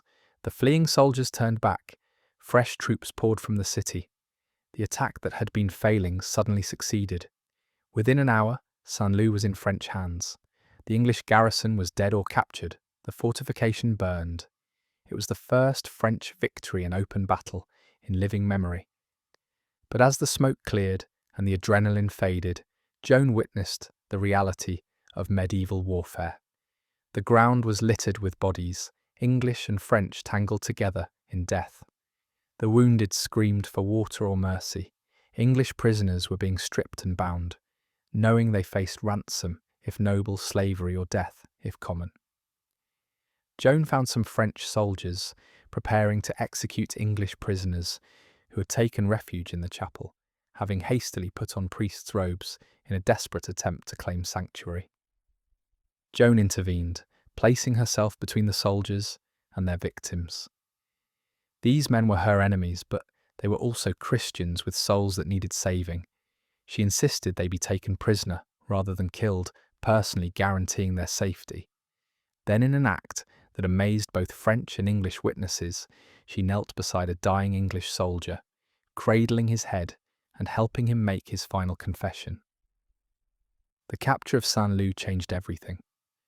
For the first time since Agincourt, French forces had defeated an English fortified position in direct assault.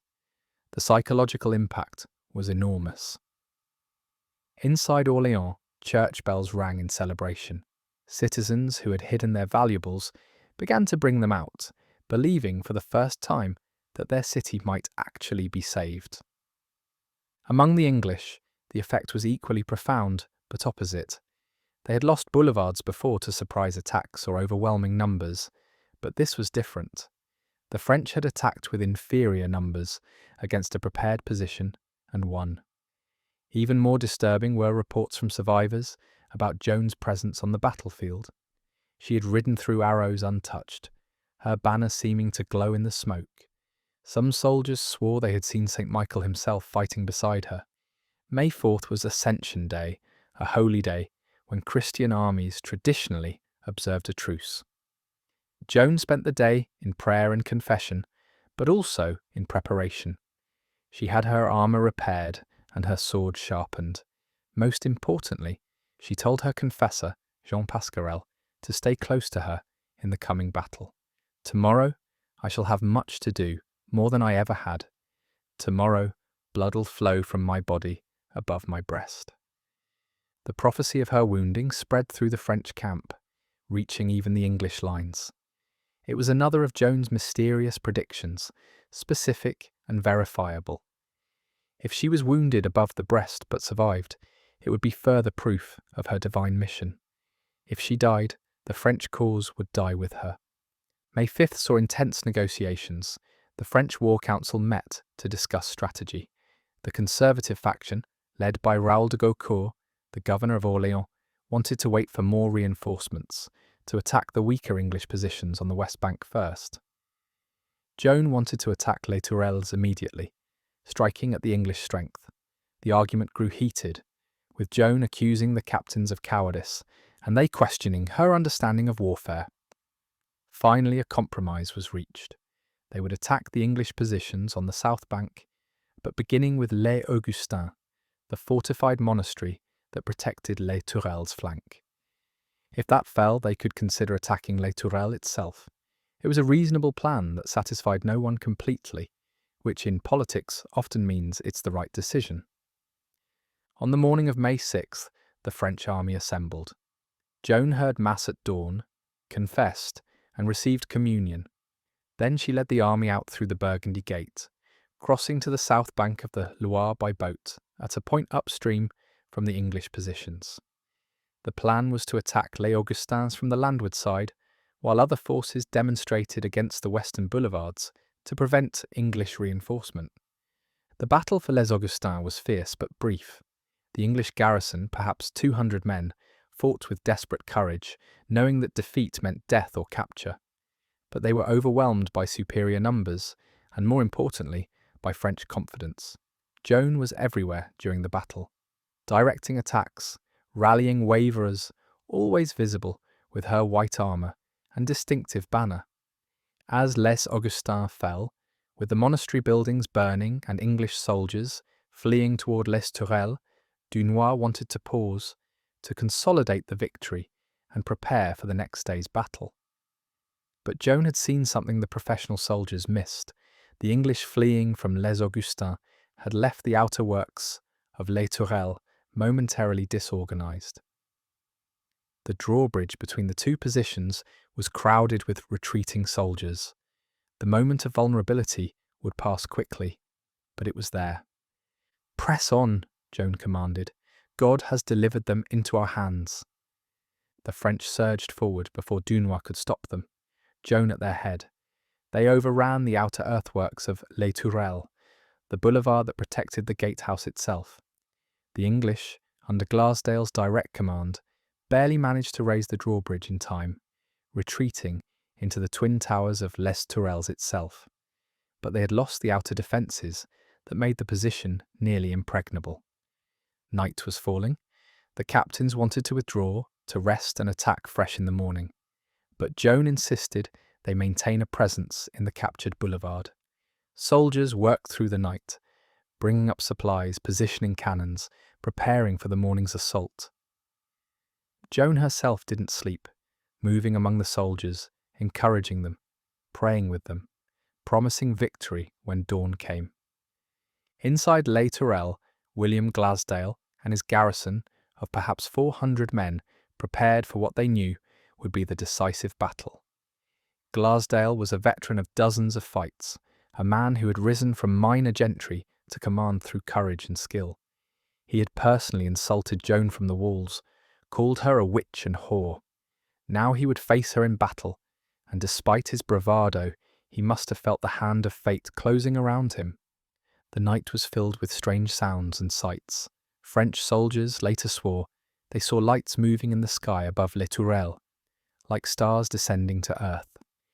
English sentries reported hearing voices speaking in no language they recognised. Both sides took these as omens, though they interpreted them differently. May 7th dawned clear and bright, perfect weather for killing. Joan rose before dawn, as always, to prepare for what she knew would be the crucial day. As her squire helped her into her armour, she was calmer than she had been in weeks. Her voices had spoken clearly. Today, Les Tourelles would fall, but she would be wounded. The wound would not be mortal. She must not fear but press on when others would retreat. The French assembled for the assault, men-at-arms in plate armour carrying ladders, crossbowmen to provide covering fire, common soldiers with picks and hammers to undermine the walls if possible. The Orléans militia had turned out in force, citizens fighting for their own freedom. Priests moved through the ranks, giving absolution, blessing weapons, reminding the soldiers they fought for God and France. The assault began at dawn. The French attacked from the captured boulevard, while ships filled with soldiers attacked from the riverside. Les Tourelles was like an island of stone and timber rising from the Loire, connected to the south bank by the drawbridge the English had raised and partially destroyed. The only way to take it was by direct assault, climbing ladders under a rain of arrows, crossbow bolts, stones, and burning oil. The first assault failed. The second failed. Men fell from ladders, pierced by arrows, or pushed off by English defenders. The moat around Les Tourelles filled with French dead and wounded, but Joan kept driving them forward, always at the front, her banner a rallying point in the smoke and chaos. Around noon, during the fourth or fifth assault, accounts vary in the confusion, Joan was placing a ladder against the wall when an English crossbow bolt struck her between the neck and shoulder, exactly where she had predicted. The bolt went deep, piercing her light armour, protruding from her back. She fell, and for a moment both armies paused, watching to see if the maid was dead. English soldiers cheered. French soldiers began to waver. The wound was clearly serious, blood was flowing freely, and Joan was crying from pain and shock. Some soldiers tried to treat the wound with charms and incantations, but Joan refused, saying she would rather die than use witchcraft. She allowed them to pack the wound with olive oil and lard, then retired to a nearby vineyard to rest and pray. Dunois and the other captains, seeing Joan wounded and the soldiers demoralized, prepared to sound retreat. They had taken Les Augustins and the boulevard. That was enough for one day. They could try again tomorrow, or perhaps negotiate now from a position of strength. It was late afternoon. The soldiers were exhausted, and without Joan to lead them, another assault would certainly fail. But as the trumpets were about to sound retreat, Joan returned. She had pulled the crossbow bolt out herself, an act of incredible courage, given the pain and the risk of increased bleeding. Her wound had been bandaged, but blood was seeping through her armour. She could barely stand, yet she demanded her horse and her banner. "Wait," she told Dunois. "Eat and drink. Rest a little. When you see my banner touch the wall, the place is yours." She rode forward slowly, painfully, her banner in her hand. The French soldiers, who had been preparing to retreat, saw her advancing alone toward Les Tourelles. Then, as if released from a spell, they surged forward with her. This was not an ordered military advance, but something more primal. Thousands of men following a wounded teenage girl because they believed God was with her. Joan reached the edge of the moat, her banner extended toward the walls. At that moment, according to multiple witnesses, her banner seemed to touch the fortress walls, though the distance should have made this impossible. Whether optical illusion, miracle, or poetic truth, the effect was explosive. The French attacked with renewed fury, scaling ladders faster than the exhausted English could push them off. At the same moment, the militia of Orléans had performed their own miracle. Working from the city side, they had managed to lay planks across the broken arches of the bridge, creating a precarious pathway to attack Les Tourelles from the north. Citizens crossed this improvised bridge, joining the assault from an unexpected direction. William Glasdale, seeing his position crumbling, tried to retreat across the drawbridge to the boulevard. But the French had brought up cannons and incendiaries. As Glasdale and his armoured companions crossed, the drawbridge, weakened by fire and bombardment, collapsed. Glasdale and several other knights, weighted down by their armour, fell into the Loire and drowned. Joan, watching from the bank, wept for Glasdale's soul. This was the man who had called her a whore, who had promised to burn her, who had blasphemed against her mission. Yet she mourned his damnation more than she celebrated his death. She had warned him this would happen, had begged him to surrender and save his soul. Now he was beyond salvation, and even in victory, this grieved her. As sunset approached, Les Tourelles was in French hands. The surviving English surrendered, knowing they would be well treated. Joan's reputation for protecting prisoners was already established. The French had captured the strongest English position, the key to the siege, in a single day's fighting. It was not just a tactical victory, but a strategic revolution. The siege of Orléans was effectively over. That night, the remaining English forces held a council of war.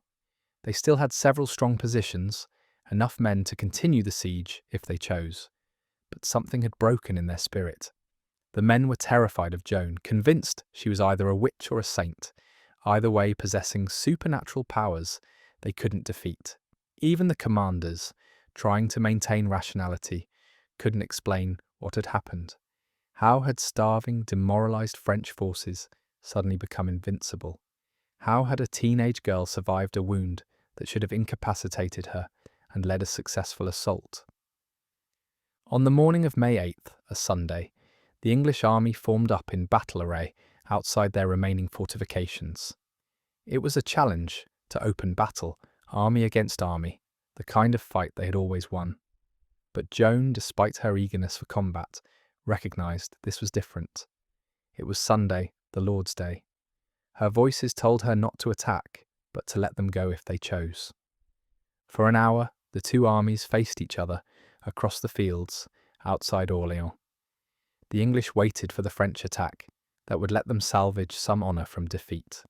The French waited for Joan's command. She stood in front of her army, her wounds still painful, but her spirit undaunted, and did something unprecedented in medieval warfare. She had an altar erected and mass celebrated on the battlefield. As the priest elevated the host, as thousands of French soldiers knelt in prayer, the English broke. They simply turned and marched away, abandoning their fortifications, their cannons, their supplies, everything that would slow their retreat. The siege that had lasted 7 months, that was supposed to end French resistance forever, was over in 7 days. The people of Orléans exploded in celebration. Church bells rang continuously. Citizens danced in the streets. Bonfires burned all night as people sang hymns of thanksgiving. Joan was carried through the city on the shoulders of soldiers, her banner waving above the crowd, people reaching out to touch her armour as if it were a holy relic. But Joan herself, while accepting the gratitude with grace, seemed almost melancholy in victory. When asked why she wasn't more joyful, she replied that this was only the beginning. She still had to see the dauphin crowned at Reims, still had to drive the English from France, still had to complete the mission her voices had given her, and always, like a shadow at the feast, was the knowledge that she had a year, scarcely more, before her capture. The news of Orléans' liberation spread across France like wildfire. In English-held territories, French civilians began to hope again. In the Dauphin's territories, volunteers flooded to join the army. In Burgundy, Duke Philip the Good began to reconsider his English alliance. The girl who had been mocked as a deluded peasant was now the Maid of Orléans, the saviour of France, living proof that God had not abandoned the kingdom. But in the English camp, as they retreated toward their strongholds in Normandy, a different narrative was forming. Joan was a witch who had used sorcery to defeat them. She had made a pact with the devil, selling her soul for military victory. This explanation preserved English honour. They hadn't been defeated by a teenage girl, but by supernatural evil. It was a narrative that would pursue Joan for the rest of her short life, a shadow that would eventually consume her in flames. For now, though, in May 1429, Joan stood triumphant. She had done what she promised, what everyone said was impossible. She had lifted the siege of Orléans. The English were retreating for the first time in living memory. The Dauphin's cause, which had seemed hopeless just weeks before, now blazed with possibility. The transformation was not just military, but spiritual. The French had rediscovered their courage, their faith, their belief in their own cause. The English had lost their aura of invincibility. The war that had seemed over was suddenly dramatically alive again. And at the centre of it all was an 18-year-old girl who heard voices, who had been wounded exactly as she predicted, who wept for her enemies even as she defeated them.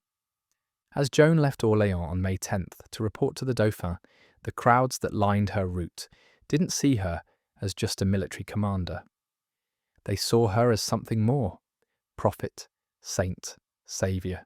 She had become a living symbol of divine intervention, proof that God still cared for France. It was a dangerous thing to become, this mixture of the sacred and political.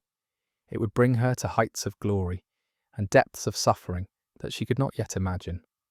But for this moment, as she rode through the French countryside, in the spring sunshine, her banner rippling in the wind, her wound healing cleanly, surrounded by soldiers who would follow her anywhere, Joan of Arc was exactly what her voices had promised she would be, the virgin who would save France. The impossible had become reality. The kingdom that had been dying was suddenly miraculously being reborn. The court at Loches, where Charles received Joan on May 11th, 1429, was a study in contrasts. The great hall buzzed with excitement over the victory at Orléans. Courtiers who had mocked Joan weeks before, now eager to associate themselves with her triumph. Yet beneath the celebration lay deep currents of anxiety and division. What should be done with this miraculous victory? How far should they trust this peasant girl who had delivered it? Joan found Charles in his private chambers, surrounded by his counsellors. She knelt before him, embracing his knees in her customary gesture of fealty, but her words were anything but submissive. Noble dauphin, do not hold such lengthy and wordy counsels, but come to Reims to receive your worthy crown. Georges de la Trémoille, the Grand Chamberlain whose bulk matched his influence, immediately objected. Reims lay deep in enemy territory, over 200 miles northeast through lands controlled by Burgundians and English. To attempt such a journey would be madness. Better to consolidate their gains, perhaps retake Normandy while the English were demoralised. Archbishop Regnault de Chartres agreed. As Archbishop of Reims, he of all people wanted to see Charles crowned in his cathedral, but not at the cost of losing everything on a reckless adventure. They should negotiate from their new position of strength, perhaps arrange a truce that would recognise Charles as King of southern France. Joan's response revealed her growing frustration with political caution. I shall last a year, scarcely more. We must think to do much good work in that year, for I have much to do. The specificity of her timeline disturbed even her supporters. How did she know she had only a year? What did her voices tell her that she wasn't sharing? The debate continued for days. Charles, perpetually indecisive, wavered between options. But while the politicians talked, something extraordinary was happening throughout France. The victory at Orléans had created a psychological revolution. Men who had hidden in their villages for years emerged to join the army. Towns that had remained neutral declared for Charles. Even in English-occupied territories, French civilians began acts of resistance that would have been unthinkable weeks before. The army that assembled at Orléans in early June was unlike anything France had fielded in decades. Perhaps 12,000 men gathered, including the greatest nobles still loyal to Charles. The Duke of Alençon, young and eager for glory, was given nominal command, though everyone understood that Joan was the true leader. La Hire brought his routiers, rough men who had lived by plunder, but now found themselves part of something greater. Gilles de Rais, wealthy and ambitious, equipped an entire company at his own expense. Joan transformed this army as she had transformed the force at Orléans. She expelled the camp followers, required confession before battle, and forbade looting. She had priests accompany each unit, saying mass daily and leading prayers morning and evening. Veterans who had spent their lives in brutal warfare found themselves singing hymns as they marched. It should have been absurd, but somehow it worked. The army that had assembled as a collection of individual war bands became a unified force with a shared purpose. The strategic situation in June 1429 required careful consideration. The English still held a string of fortified towns along the Loire River, Jargeau, Meung-sur-Loire, and Beaugency. These positions threatened Orléans from upriver and would have to be neutralised before any march to Reims could be contemplated. Moreover, somewhere in the region was an English field army under John Talbot and John Fastolfe. two of England's most experienced commanders, with perhaps 5,000 men. The first target was Jargeau, 12 miles east of Orléans, where the Earl of Suffolk had taken refuge with perhaps 700 men after the siege's collapse. The town was well fortified with stone walls and towers surrounded by a moat. Suffolk was an experienced commander who had spent the time since May strengthening his defences and appealing for relief. On June 11th, the French army appeared before Jargeau's walls. The Duke of Alençon, as nominal commander, wanted to begin with a formal siege, bringing up artillery to breach the walls before any assault. But Joan had no patience for such delays. "Forward, gentle Duke," she told Alençon. "Do not doubt. This is the hour when it pleases God. Work, and God will work." The assault began immediately, with Joan in the thick of the action. As she was setting a scaling ladder against the walls, Alençon warned her to move, having seen a defender preparing to drop a large stone. Joan stepped aside just as the stone crashed where she'd been standing, splitting in pieces that struck her helmet but did her no harm. To the superstitious soldiers, it was another sign of divine protection. Suffolk, seeing his walls about to be overrun, tried to negotiate surrender. In the confusion of battle, he attempted to yield to a French squire, wanting to avoid the dishonour of surrendering to commoners. But the situation was beyond such niceties. The French poured over the walls, and Suffolk was taken prisoner along with his surviving men. The entire siege had lasted just one day. At Jargeau, Joan demonstrated a quality that would characterise her entire campaign: speed. Medieval warfare was typically deliberate, even leisurely. Armies moved slowly, sieges lasted months, commanders negotiated endlessly. Joan operated at a pace that left both enemies and allies breathless.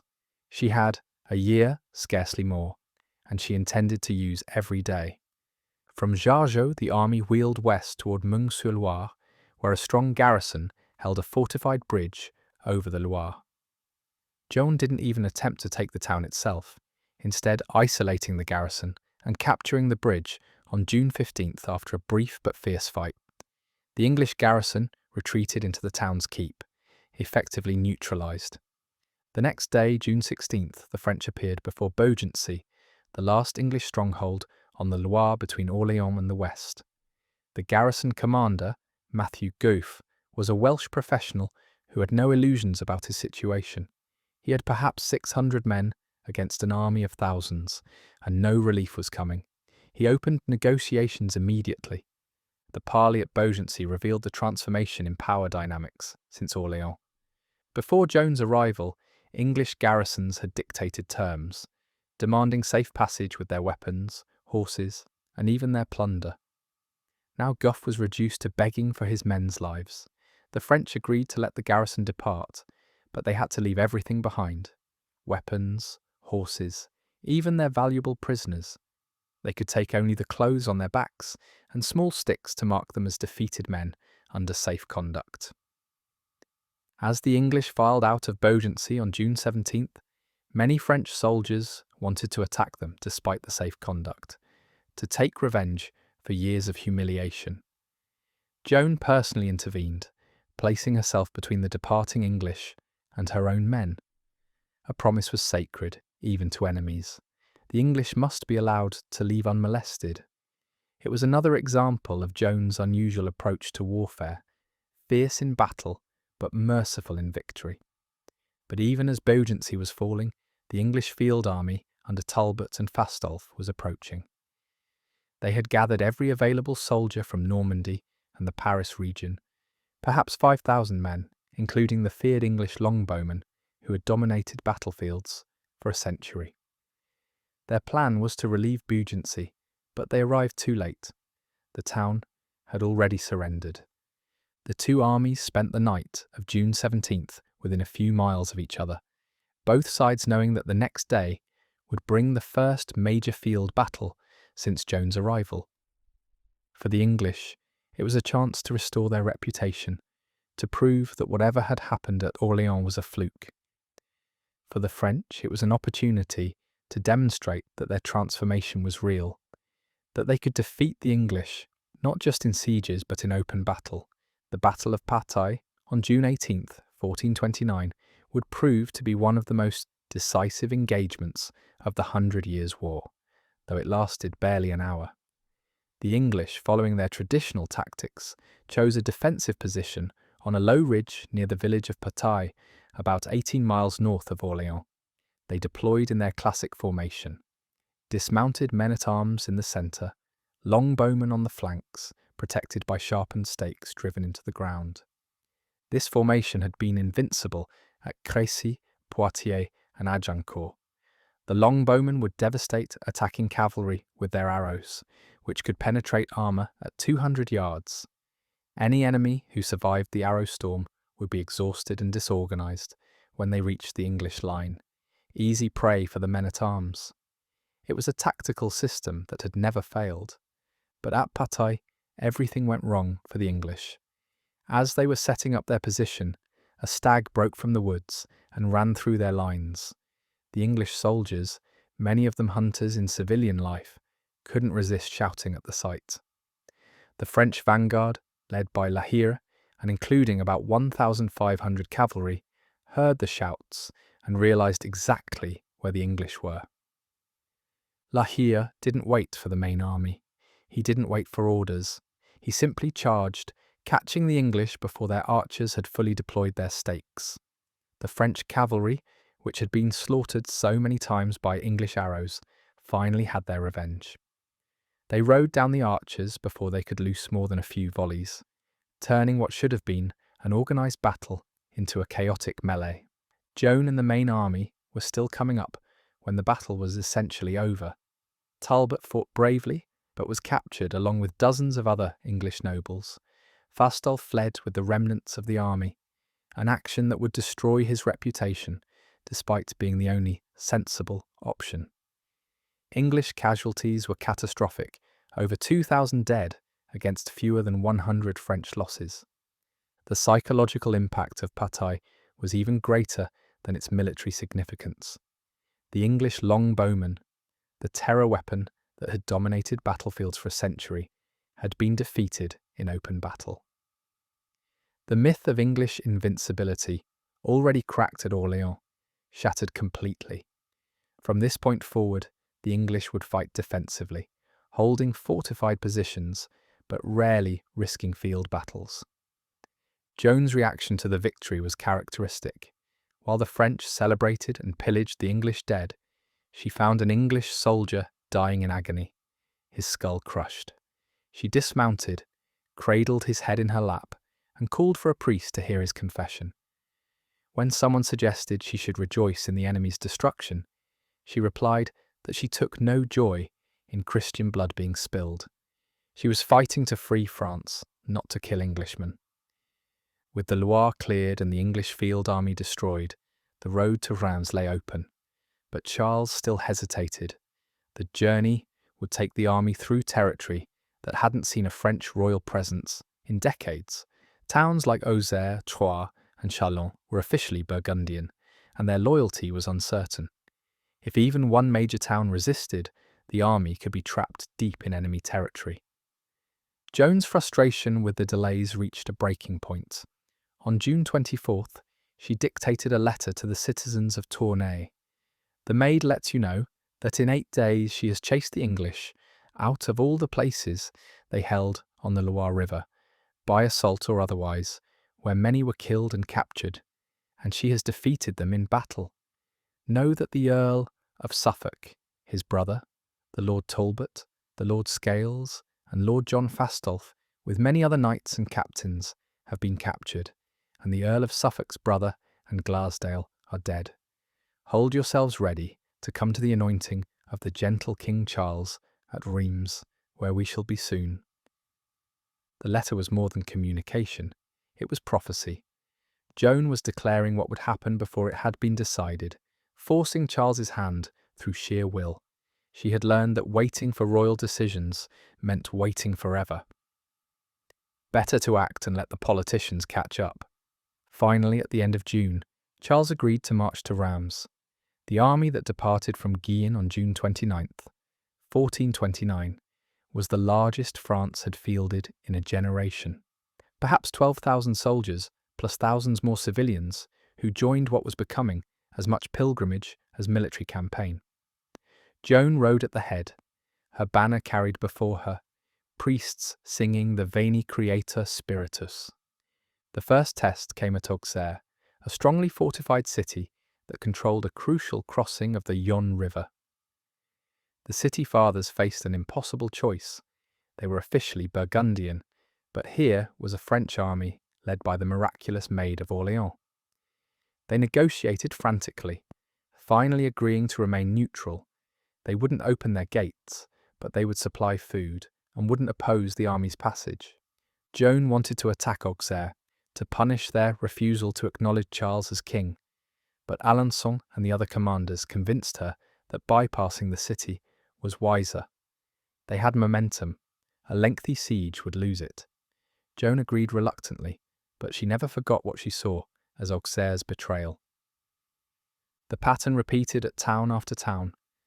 Local authorities, faced with Joan's army and unsure which way the political wind was blowing, chose neutrality or nominal submission.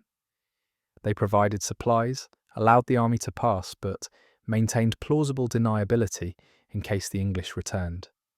It was frustrating for Joan, who wanted clear declarations of loyalty, but it was enough to keep the army moving.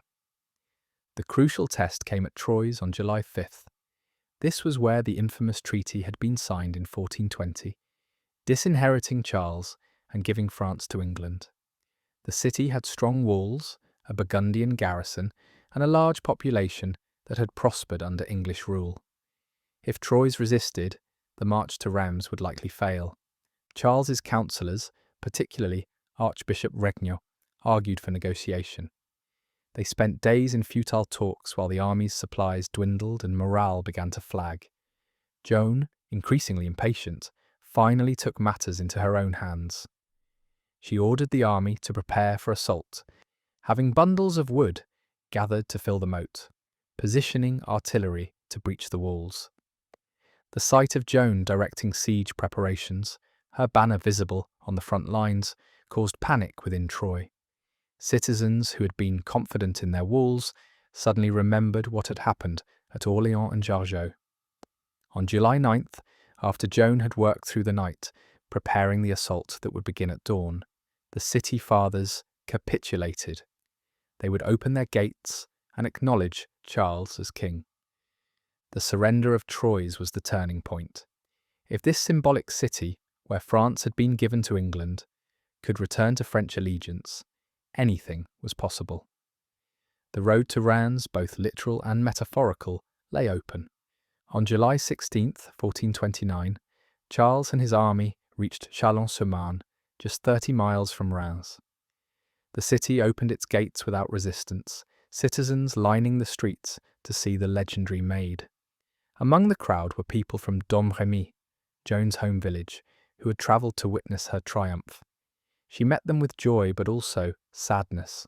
Her father Jacques was not among them. He had refused to come, still unable to accept what his daughter had become. That evening, as the army prepared for the final march to Reims, Joan found herself surrounded by admirers, noble and common, all wanting to touch her to receive her blessing, to be part of her story. She accepted their devotion with grace, but also growing unease. She was being treated as more than human, almost as a saint. It was dangerous, she knew, to be elevated so high. The fall, when it came, would be all the greater. Meanwhile, in Reims itself, chaos reigned. The city had been under Burgundian control for years, its garrison commanded by Jean de Châtillon, a Burgundian loyalist. But the citizens, learning of the advancing army and Joan's victories, were in open revolt. They wanted to welcome Charles, to witness a coronation that would restore legitimate kingship to France. On the morning of July 16th, even before Charles's army appeared, the Burgundian garrison fled Reims. They knew they couldn't hold the city against both external assault and internal rebellion. The gates stood open, the cathedral ready, the holy oil of Clovis waiting to anoint a new king. As the sun set on July 16th, 1429, Charles entered Reims in triumph. The streets were packed with citizens shouting, "Noel!" Church bells rang continuously. Flowers were thrown from windows, and at the centre of it all rode Joan, the peasant girl who had made this impossible moment possible.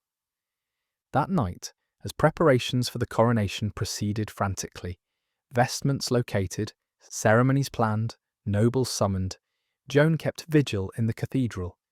She prayed before the altar, where tomorrow Charles would become truly king. Her voices spoke to her, not with new commands, but with approval. She had done what they asked.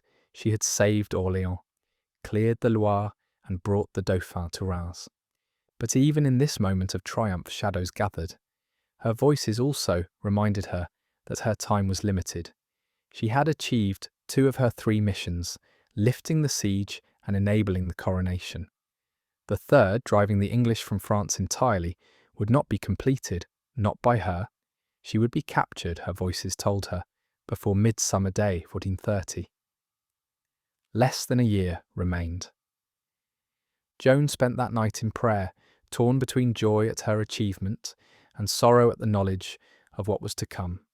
She had changed history, saved a kingdom, made a king, but the price for that achievement would be paid in full. The same divine providence that had elevated her would allow her to fall.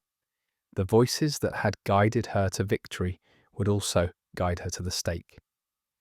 Outside the cathedral, the city of Reims celebrated through the night. Bonfires blazed in every square.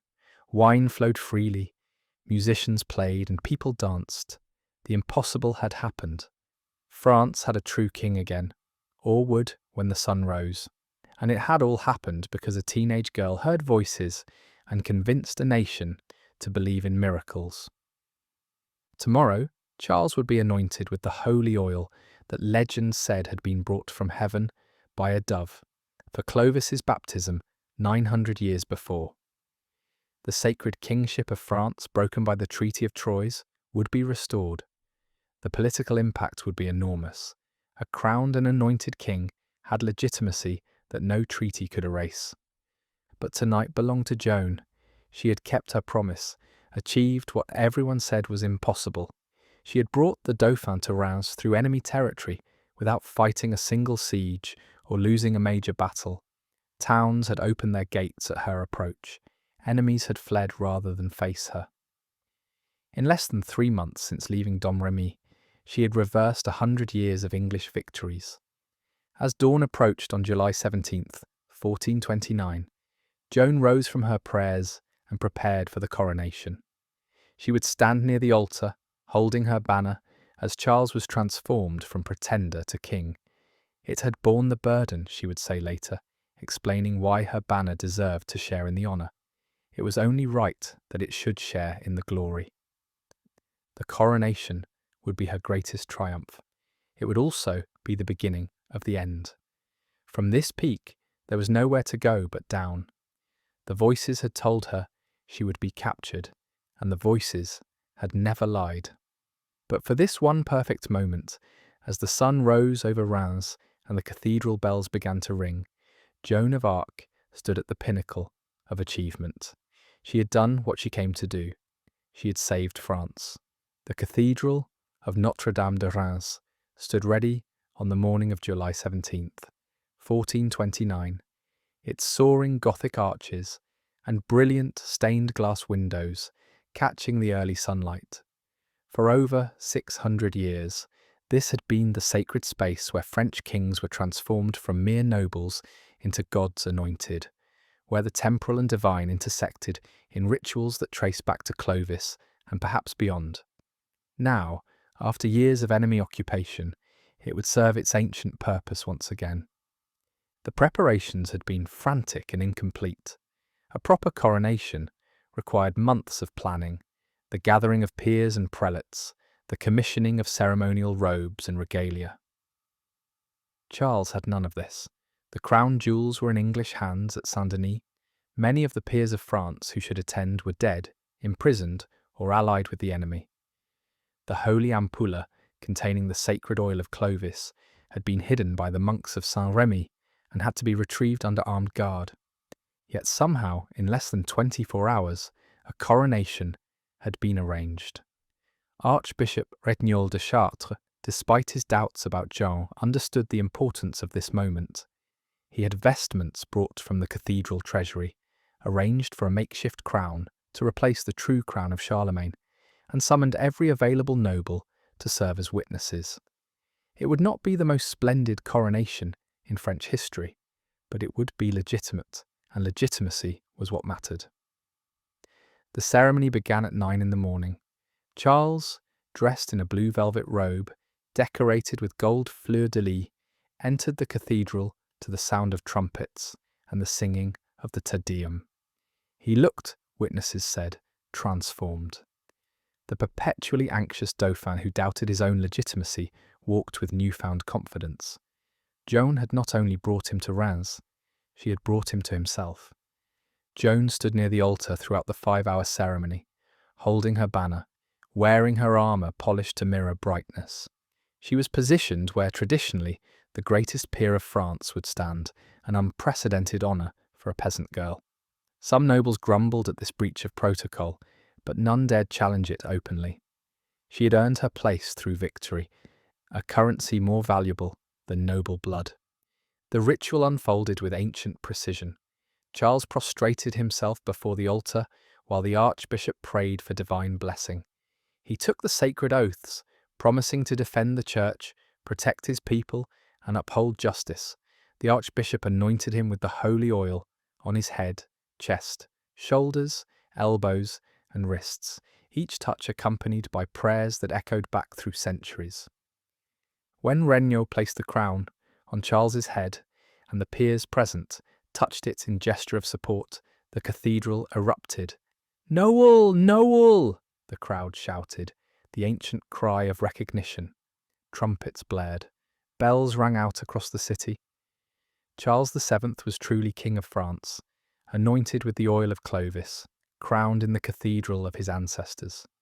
No English claim, no Burgundian treaty, no military defeat could change this sacred fact. Joan knelt before her newly crowned king, tears streaming down her face. "Gentle king," she said, loud enough for many to hear, "now is fulfilled the will of God, who wished that I should bring you to your city of Reims to receive your holy consecration, showing that you are the true king and that France should belong to you." Then, in a gesture that shocked the assembled nobles, Joan embraced the king's knees and wept openly. This was not the comportment expected in such a sacred ceremony, but Charles, moved by her emotion, raised her to her feet and publicly thanked her for all she had done. Some witnesses claimed he offered to ennoble her on the spot, though Joan refused, saying she wanted no reward but the completion of her mission. The coronation feast that followed was a strange mixture of triumph and tension. The great hall of the archbishop's palace overflowed with nobles, clerks, and citizens of Reims. Wine flowed freely, and toast after toast was raised to the new king and the maid who had made his coronation possible. Yet beneath the celebration, divisions were already appearing. Georges de la Trémoille and Archbishop Regnault, who had opposed the march to Reims, now took credit for its success. They whispered to the king that Joan had served her purpose, that her peasant simplicity and religious fervour were now liabilities rather than assets. France needed diplomacy, not more war. They should negotiate with Burgundy, arrange a truce with England, consolidate their gains rather than risk everything on continued military adventures. Joan, sitting at the feast but eating little, she often fasted, consuming only bread soaked in wine, sensed the changing atmosphere. Nobles who had knelt before her at Orléans now barely acknowledged her presence. The king himself, while grateful, seemed distant, already listening more to his counsellors than to her voices. The unity of purpose that had carried them from Orléans to Reims was fracturing. That evening, Joan dictated a remarkable letter to Philip the Good, Duke of Burgundy. Without the king's knowledge or approval, she begged Philip to end the civil war that had torn France apart. "Joan the maid calls upon you by the King of Heaven, her rightful and sovereign lord, to make a firm, and lasting peace with the King of France. Forgive one another fully and willingly, as loyal Christians should. And if it pleases you to make war, then go against the Saracens. The letter revealed Joan's political naivety, but also her genuine desire for peace. She saw the conflict in simple terms. Christians should not fight Christians. The English were invaders who should return home. The Burgundians were French who'd been misled but could be redeemed. If everyone would just listen to God's will, as revealed through her voices, peace would follow naturally. Philip the Good never replied to Joan's letter. He was not interested in forgiveness or crusades against Saracens. He was a pragmatic politician who had allied with England because it served his interests. He would consider abandoning that alliance only when it no longer profited him, not because a peasant girl invoked heavenly authority. On July 21st, Charles left Reims, and the triumphal progress began to deteriorate into confusion. The king wanted to advance on Paris immediately, to capitalize on the momentum of his coronation. But his treasury was empty. Many of his troops were departing now that the coronation was achieved, and his councillors argued for negotiation rather than continued warfare. The army that had been unified in its march to Reims split into factions. Some towns, like Soissons and Laon, submitted to Charles immediately. Others, like Compiègne, welcomed him enthusiastically, their citizens lining the streets to touch Joan's cloak, as if she were a living saint. But the closer they got to Paris, the stronger the resistance became. At Château-Thierry, Montmirail and Provins, the pattern repeated. Initial resistance, followed by negotiated submission. But these negotiations took time, sapped momentum, and revealed the fundamental weakness of Charles's position. He was king by divine right, but not by military might. The English still held Paris, Normandy, and most of the north. The Burgundians still controlled the east. Charles ruled perhaps half of France, and that tenuously. Joan grew increasingly frustrated with the delays and negotiations. Her voices were urgent, warning that time was running out. She had perhaps until the following spring before her capture. Every day wasted in pointless negotiations was a day stolen from her mission. She began acting independently, leading skirmishes without royal approval, trying to force the pace of events. The crisis came in August when Charles, instead of marching on Paris, entered into negotiations with Burgundy. A 15-day truce was signed, during which Philip the Good promised to surrender Paris peacefully.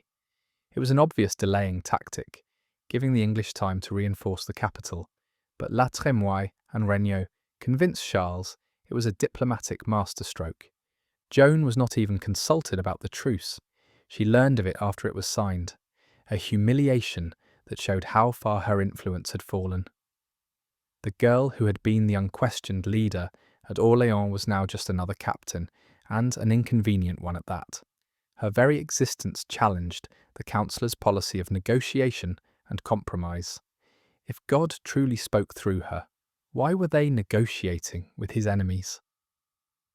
As August turned to September, Joan could wait no longer. With or without royal approval, she would attack Paris. She gathered what troops remained loyal to her. The Duke of Alençon, who had become her devoted supporter, contributed his men, as did other nobles who still believed in the maid's mission. On September 8th, 1429, the Nativity of the Virgin Mary, Joan led an assault on Paris's walls. The attack on Paris was different from Orléans in every way. Paris was the largest city in Europe, with massive walls, a huge garrison, and a population that had prospered under English and Burgundian rule.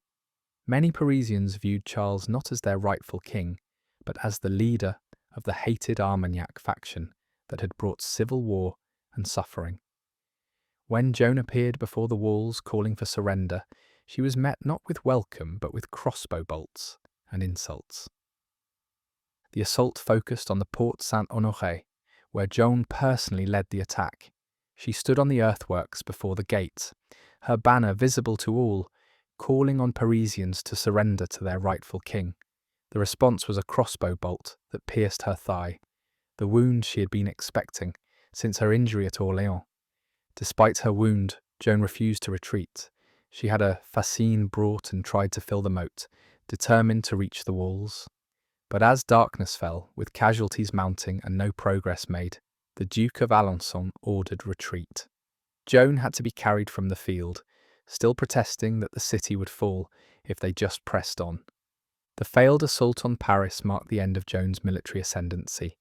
She had suffered her first real defeat, and worse, she had been publicly wounded and forced to retreat. The aura of invincibility that had surrounded her since Orléans was broken. The English and Burgundians celebrated, claiming that the witch's power was failing. Even among the French, doubt crept in. Why had the assault failed? Had Joan's voices abandoned her? Or had she never truly heard them at all? Charles's response to the Paris defeat was devastating to Joan. On September 21st, he disbanded the army. There would be no more campaigns that year. He retired to the Loire Valley, to his castles and his counsellors, leaving Joan with nothing to do but follow like an ornamental reminder of past glories. La Trémoille and Regnault had won. The policy would be negotiation, not war. The autumn and winter of 1429 to 1430 were agony for Joan. She was kept at court like a trophy, dressed in fine clothes the king provided, given honours and titles that meant nothing to her. In December, Charles ennobled her entire family, granting them the name du Lys and a coat of arms featuring a sword supporting a crown with 2 fleurs-de-lis. It was meant as recognition of her service, but Joan saw it as a farewell gift, a king's way of saying her work was done. She spent the winter in various royal castles, Bourges, Sully-sur-Loire, Jargeau, places she had helped secure but where she now felt imprisoned. Courtiers, who had once hung on her every word, now barely concealed their impatience when she spoke of continuing the war. The king himself, while always courteous, clearly preferred discussing his negotiations with Burgundy to hearing about her voices. Joan made one last attempt to revive her military career. In March 1430, without royal permission, she left court and began gathering troops on her own authority. She still had supporters among the common soldiers and minor nobles who remembered Orléans and Patay. By sheer force of personality, she assembled a small company of perhaps 200 to 300 men and headed northeast toward Compiègne, which was threatened by Burgundian forces. This independent action was unprecedented. Joan was essentially conducting her own war without royal sanction, funded by loans she secured on her own reputation. It was a desperate gamble by someone who knew her time was running out. Her voices had told her she would be captured before Midsummer Day, and that was less than 3 months away. As Joan moved through the countryside that spring of 1430, she found a different France than the one that had welcomed her the previous year. The great enthusiasm had faded. Towns that had opened their gates now demanded lengthy negotiations. Soldiers who had followed her anywhere now questioned her orders. The miracle of the previous year seemed increasingly distant, like something from a dream rather than recent history. Yet Joan pressed on, driven by her voices and her own iron will. She won minor victories at Malines and Lagny, enough to maintain her credibility as a military leader. But these were skirmishes, not the grand campaigns of the previous year. She was a captain leading a small company, not the saviour of France leading armies. In May 1430, Joan learned that Compiègne was under immediate threat from Burgundian forces led by John of Luxembourg. The town had been steadfastly loyal to Charles, one of the few places that had welcomed him enthusiastically during the coronation journey. Joan felt a personal obligation to defend it, regardless of the risk. As she approached Compiègne on May 22nd, 1430, Joan's voices spoke to her with unusual clarity. She would be captured soon, they said, before the feast of St. John. It was necessary, part of God's plan. She must accept it without despair, for through her suffering, she would ultimately triumph. The voices that had led her to glory were now leading her to capture, trial, and death.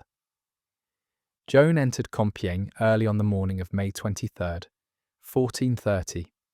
The town's captain, Guillaume de Flavy, received her with apparent enthusiasm, though some would later question his loyalty.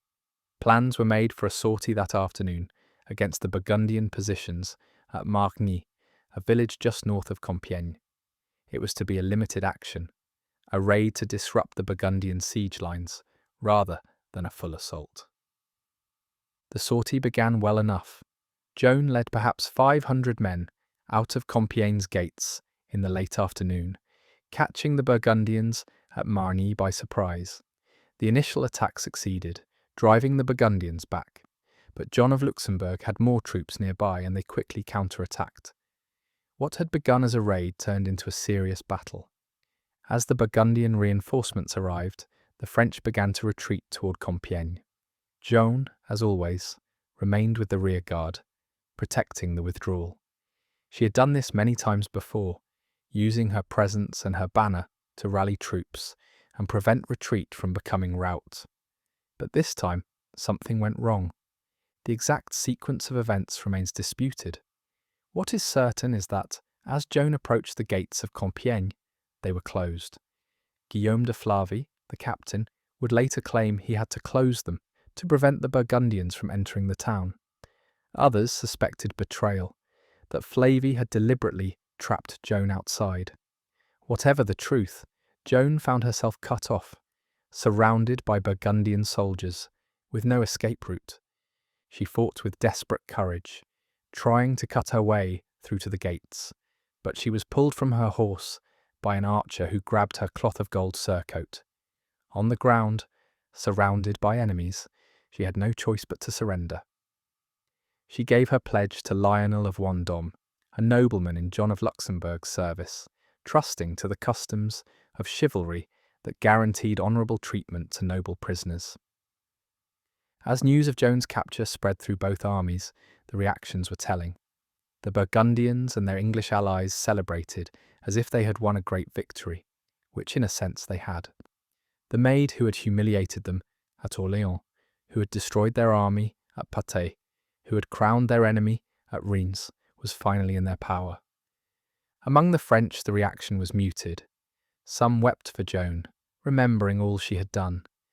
But many, especially among the nobility and clergy, secretly felt relief.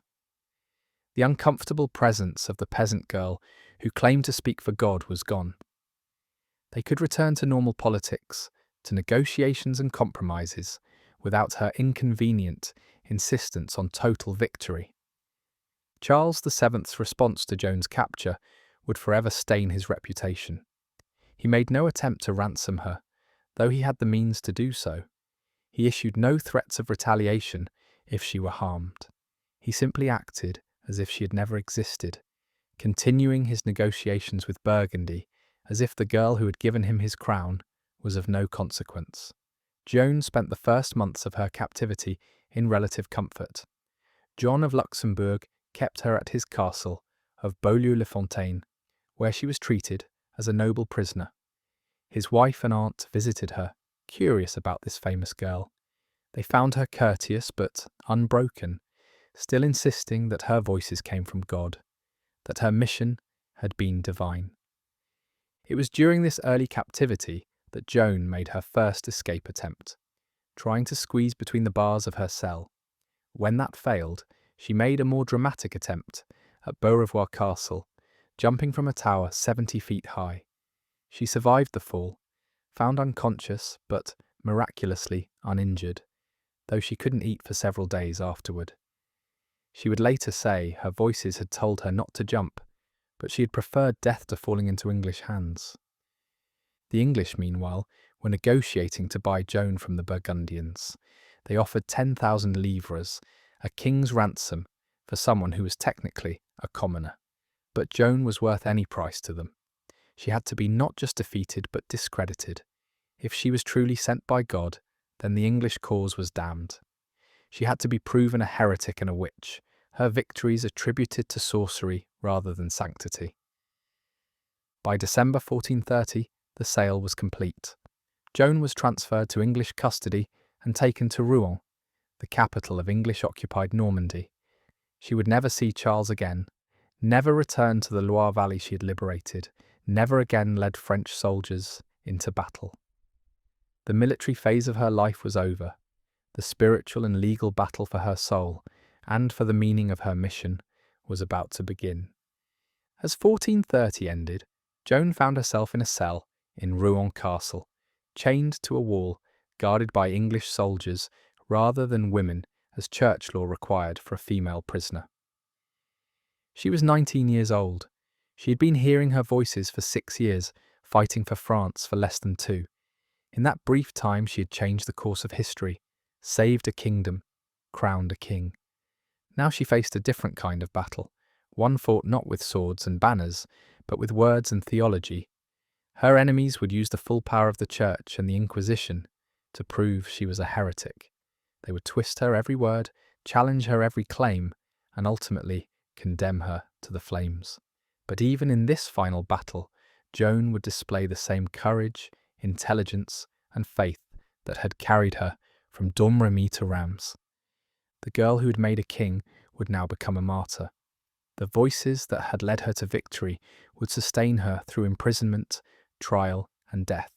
And though the flames would consume her body, they would not destroy what she represented.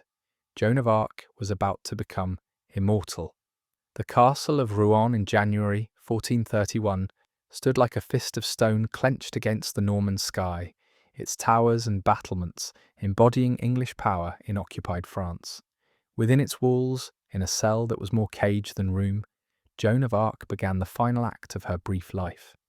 She was chained by the waist to a heavy wooden block, the chain just long enough to allow her to reach a straw mattress, but not the window.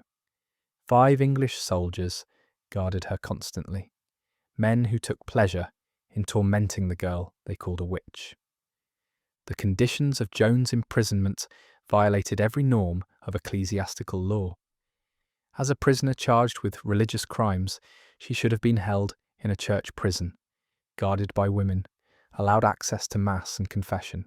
Instead, she was kept in a secular prison, watched by men who made crude jokes and threatened rape, denied the sacraments that were the centre of her spiritual life.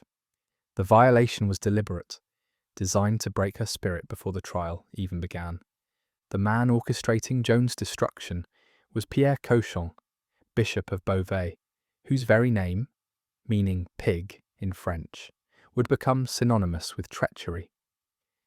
Cochon had been driven from his diocese by Joan's victories, losing the revenues and prestige of his position. The English paid him 1,000 livres annually and promised him the Archbishopric of Rouen if he delivered what they wanted. Joan condemned as a heretic, her victories attributed to sorcery, her king's coronation invalidated by association. Cochon spent December 1430 assembling his tribunal with meticulous care. He needed theologians and lawyers whose verdict would be unquestioned, men of reputation who could give legitimate cover to what was essentially a political assassination. He recruited from the University of Paris, which had declared for the English, finding scholars eager to prove their loyalty to the occupation government. By January 1431, he had assembled over 60 assessors, though many would attend only sporadically, uncomfortable with what they were being asked to do. The most reluctant participant was Jean le Maistre, the Vice-Inquisitor of France. The Inquisition's involvement was essential to give the trial legitimacy, but le Maistre wanted no part of it. He delayed, claimed lack of jurisdiction, and finally had to be threatened with death before agreeing to participate. Throughout the trial, he would say as little as possible, a silent presence whose reluctance spoke volumes about the proceedings' true nature. The preliminary investigations began in January, with Cochon sending agents to Domrémy to gather evidence of Joan's heresy. They found nothing useful. The villagers testified that Joan had been exceptionally pious, charitable, and orthodox in her beliefs. The parish priest confirmed she had been a devoted Catholic. Even her childhood friends could provide no evidence of witchcraft or heresy. Cochon suppressed these findings, never introducing them at trial. On February 21st, 1431, Joan was brought before the tribunal for the first time. The setting was carefully chosen for maximum intimidation. The Chapel Royal of Rouen Castle, its walls hung with tapestries depicting the torments of the damned. Cochon sat in episcopal splendour, surrounded by theologians in their doctoral robes, clerks ready to record every word. Joan entered in chains, still wearing male clothing. The female garments she had requested had been denied. Joan had no advocate, no legal counsel, no one to advise her on the theological traps that would be set. She had asked for lawyers, but Cochon refused, saying she must answer for herself. She requested that clergy loyal to Charles VII be included in the tribunal. This too was denied. She stood alone, a 19-year-old peasant girl, facing some of the finest legal and theological minds in France. The first session established the pattern that would continue for months. Cochon began with seemingly simple questions designed to establish Joan's guilt through her own words. Would she swear to tell the truth about everything she was asked? Joan's response showed remarkable legal intuition. I do not know what you will ask me about. Perhaps you will ask me things that I will not tell you. When pressed, Joan agreed to swear to tell the truth about matters of faith, but not about her revelations, which she said were between her God and the king. This distinction between public faith and private revelation was theologically sophisticated, but Cochon twisted it to suggest Joan was hiding something, perhaps demonic pacts or heretical beliefs. The questioning turned to Joan's voices. Here, the theological battlefield was treacherous. The Church acknowledged that God could speak directly to individuals. The Bible was full of such examples, but the Church also insisted it alone could determine whether revelations were divine or demonic. Joan had to defend her voices as genuinely divine, while avoiding the heresy of claiming authority equal to the Church. This voice you say comes to you. Is it an angel? Or is it directly from God? Or is it the voice of a saint? Cochon asked. It is the voice of St. Catherine and St. Margaret. Their faces are adorned with beautiful crowns, very rich and precious. How do you know they are St. Catherine and St. Margaret? I know it well. I can easily tell the one from the other. How do you tell them apart? By the greeting they give me. It is 7 years since they first began to guide me. The specificity of Joan's answers created problems for her interrogators. If she was lying or deluded, how could she maintain such detailed consistency?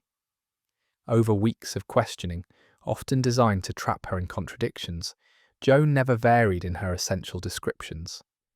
The voices were real to her, as real as the men questioning her. The trial record, preserved in meticulous detail by the notaries, reveals Joan's extraordinary presence of mind under extreme pressure. When asked if St. Michael appeared to her naked, she responded with withering sarcasm, "Do you think God cannot afford to clothe him?" When questioned about what language her saints spoke, she replied, "Better than yours," a jab at Cochon's Norman French accent. But there were also moments of profound vulnerability. When asked if she was in God's grace, Joan gave her famous answer, "If I am not, may God put me there. If I am, may God keep me there. I would be the most sorrowful creature in the world if I knew I was not in God's grace." The assessors were stunned. It was, one later testified, an answer worthy of a doctor of theology. As the trial progressed through March, the focus shifted to Joan's male clothing, which became the central issue of her supposed heresy. The prohibition against cross-dressing came from Deuteronomy, but church law allowed exceptions for necessity.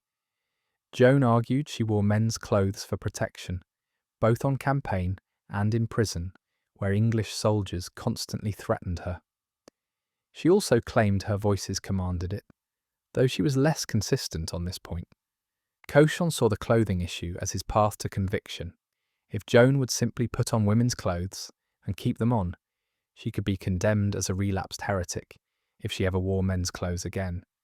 It was a simple trap that would avoid complicated theological arguments about her voices. But Joan refused to change her clothes while in English custody, knowing it would make her even more vulnerable to assault. The private examinations in Joan's cell were particularly cruel. Small groups of assessors would visit her, sometimes waking her in the middle of the night, asking the same questions over and over, trying to exhaust her into contradiction. Jean de La Fontaine, one of the more decent assessors, secretly advised Joan to submit to the church, warning her she would be burned otherwise. But Joan distinguished between the church militant on earth, which could err, and the church triumphant in heaven, which could not. She would submit to the church triumphant, she said, meaning God and her saints. This distinction was technically heretical. By claiming direct access to the church triumphant through her voices, Joan was bypassing the church militant's authority. But when pressed to submit unconditionally to the church militant, Joan gave an answer that revealed her understanding of her situation. As for the church militant, I will answer nothing more for the present. By April, the public sessions had ended. Cochon had enough material to condemn Joan several times over, but he faced a problem. Many of the assessors were uncomfortable with the proceedings. Nicolas de Houppeville had been imprisoned for suggesting the trial was illegal. Jean de Châtillon had pointed out that Joan should have lawyers. Even some English clergy worried about the trial's legitimacy. Cauchon's solution was to reduce the charges from over 70 to 12 essential articles, which he claimed summarized Joan's testimony, but actually distorted it significantly. These 12 articles painted Joan as a sorceress, a heretic, a blasphemer, and a schismatic who refused church authority.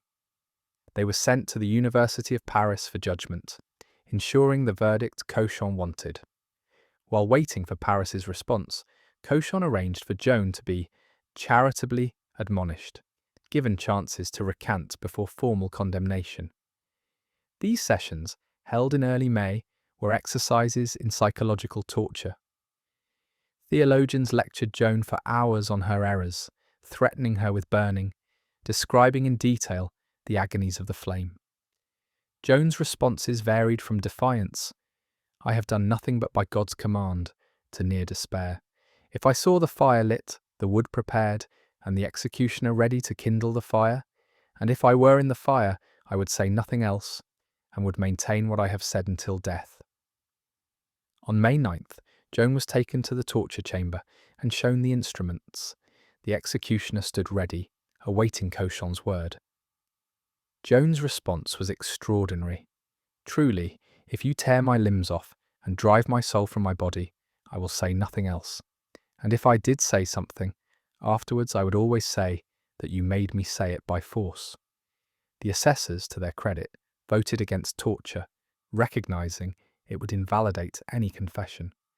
As May progressed, Joan's health deteriorated. She became ill after eating fish sent by Cochon, leading to suspicions of poisoning. The Earl of Warwick, commander of Rouen, was terrified she would die before execution, supposedly saying, "The king would not want her to die a natural death for anything in the world.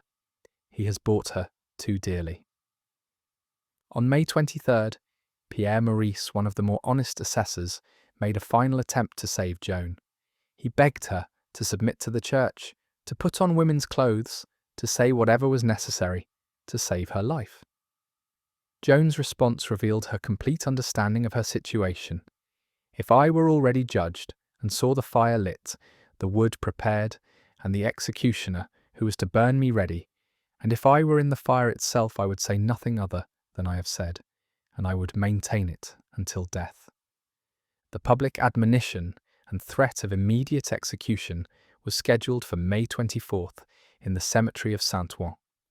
A scaffold had been erected for the dignitaries, a stake prepared for Joan, and a cart waited to take her to execution.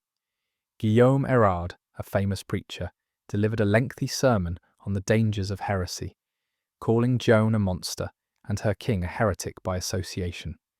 Joan stood on her scaffold, able to see the executioner waiting with his cart. The crowd was enormous. English soldiers, French civilians, clergy, nobles, all gathered to witness either submission or execution.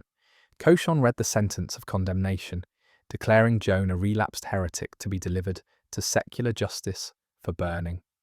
Then something unexpected happened. As Cochon read, Joan interrupted. She would submit to the church. She would do whatever the church commanded. There was confusion on the scaffold. Some assessors shouted for mercy. English soldiers cursed, believing they were being cheated of their witches' burning. In the chaos, a document was produced for Joan to sign. What Joan signed remains one of history's mysteries. She made only a mark, she couldn't write her name, on a document she couldn't read. She later claimed it was a short statement, 7 or 8 lines, agreeing to wear women's clothes and submit to the church. But the document, later produced at trial, was much longer. A complete confession to heresy, blasphemy, and witchcraft. Cochon had apparently substituted documents. Though this could never be proven, Joan was returned to prison, her head shaved as a sign of her penance, given women's clothes to wear. She had escaped burning, but at the cost of denying everything she had lived for. Her voices, she had publicly stated, were illusions. Her mission was false. Her king's coronation was invalid. She had saved her life by destroying her meaning.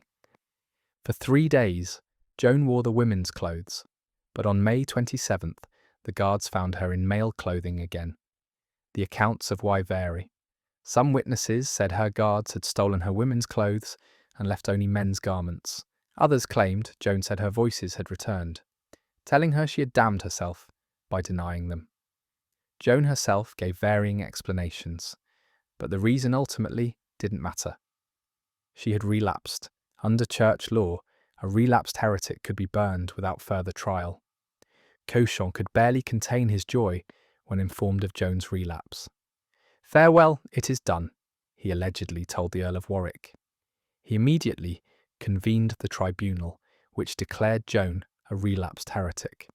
The secular authorities, meaning the English, were notified to carry out execution the next day. Joan's last night was spent in prayer and tears. Jean Toumouillet and Martin Ladvenu, 2 Dominican friars, who had shown her kindness throughout the trial, heard her final confession. She asked repeatedly to receive communion, which should have been denied to a relapsed heretic. But Cochon, in his only merciful act, allowed it, perhaps confident that nothing could now save her. On the morning of May 30th, 1431, Joan was dressed in a long white shift and a cap inscribed with her crimes: heretic, relapsed, apostate, idolater. She was placed in a cart and driven through the streets of Rouen to the old market square. The crowd was immense, perhaps 10,000 people gathered to watch. A high scaffold had been built so all could see, and the stake was raised on a plaster platform to make the spectacle visible from far away. Nicolas Midi preached a final sermon, taking as his text, "If one member suffer, all the members suffer with it." Joan listened patiently, then asked to pray. She prayed for nearly half an hour, forgiving her enemies, asking forgiveness for any harm she had caused, calling on her saints to help her. Many in the crowd, even English soldiers, began to weep. The executioner, Geoffroy Terrage, approached to bind her to the stake. Joan asked for a cross.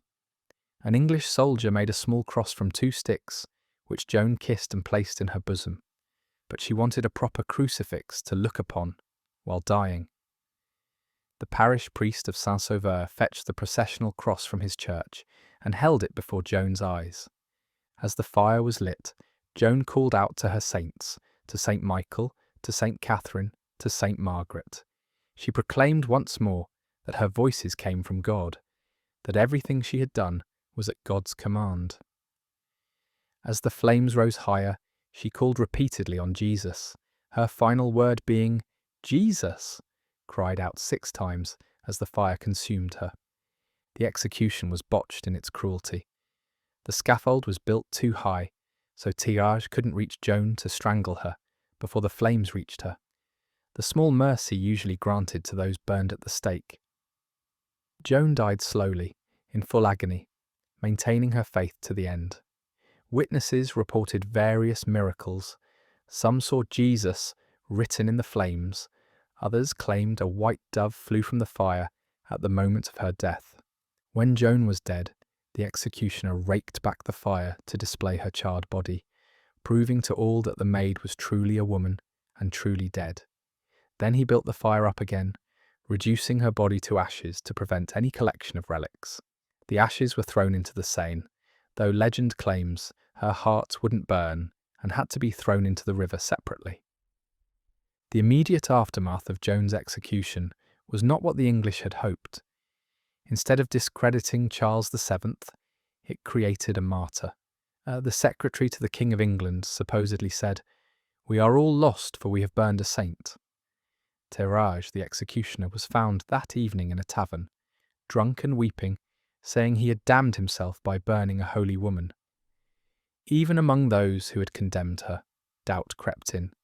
Jean Alipé, one of the assessors, later said he wept for a month after the execution. Pierre Migier, prior of Longueville, said he wished his soul could be where he believed Joan's was. The English might have killed Joan, but they had not destroyed what she represented. In death, Joan achieved a kind of immortality she could never have imagined. The girl who signed her name with a cross because she couldn't write would inspire more books than almost any figure in history. The teenager who heard voices would become the subject of theological debates for centuries. The peasant who made a king would become the patron saint of France. But all of that lay in the future.